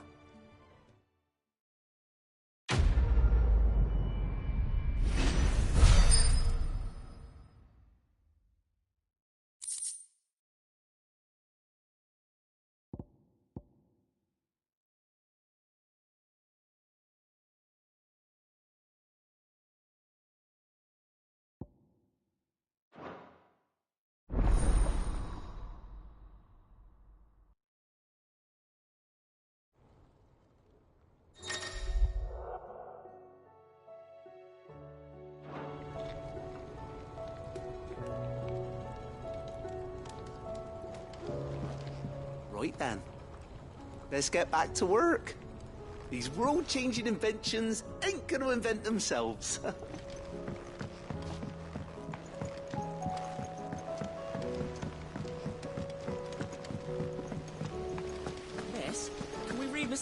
story for a lesson.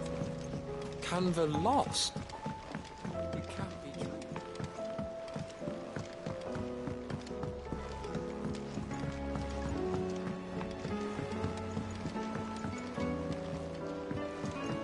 Have you tried Molly's lemon tarts?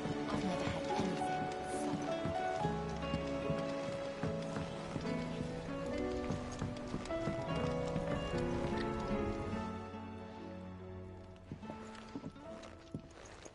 Ah, the man himself.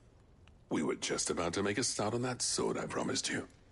It's funny, but none of this would have been possible without your help. You remember Camille? We'll be using his leatherwork for the grip. The steel, meanwhile, will be tempered in a fire, burning the cinders you charmed out of old Zoltan here.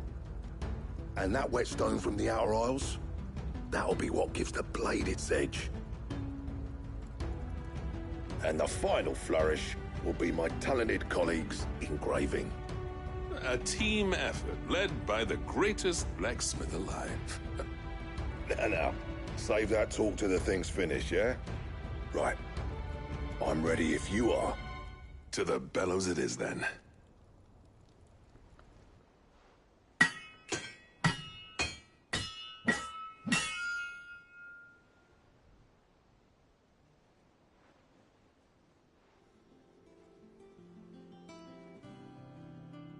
Well, bugger me. We actually did it.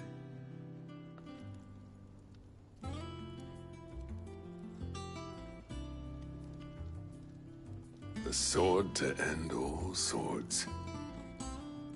Ragnarok. It's quite something.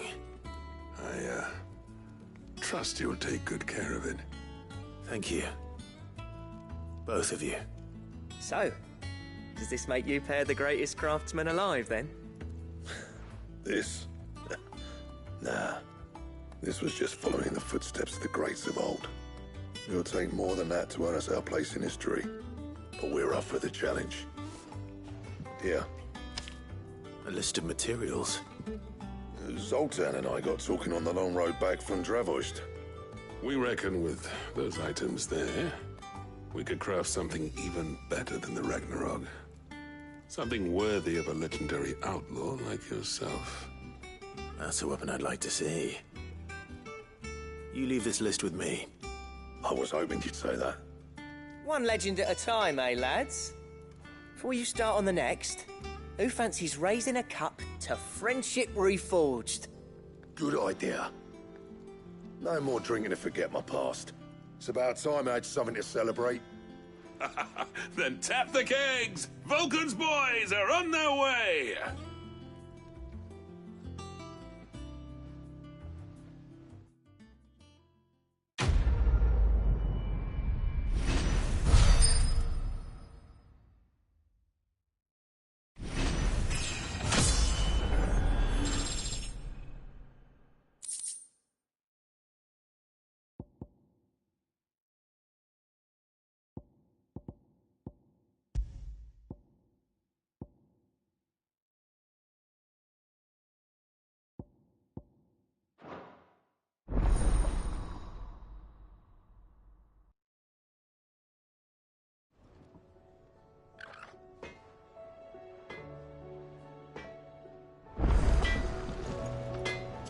Trouble with your gear, or...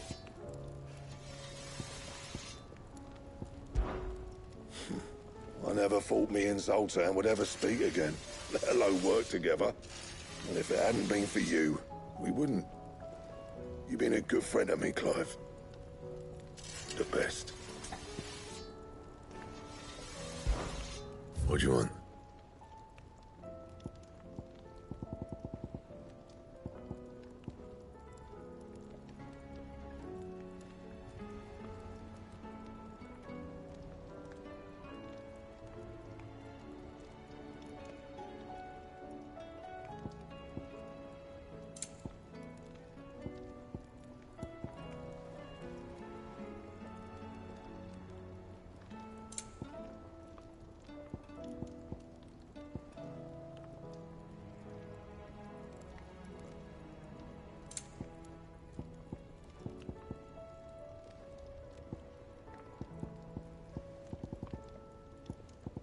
Anything else?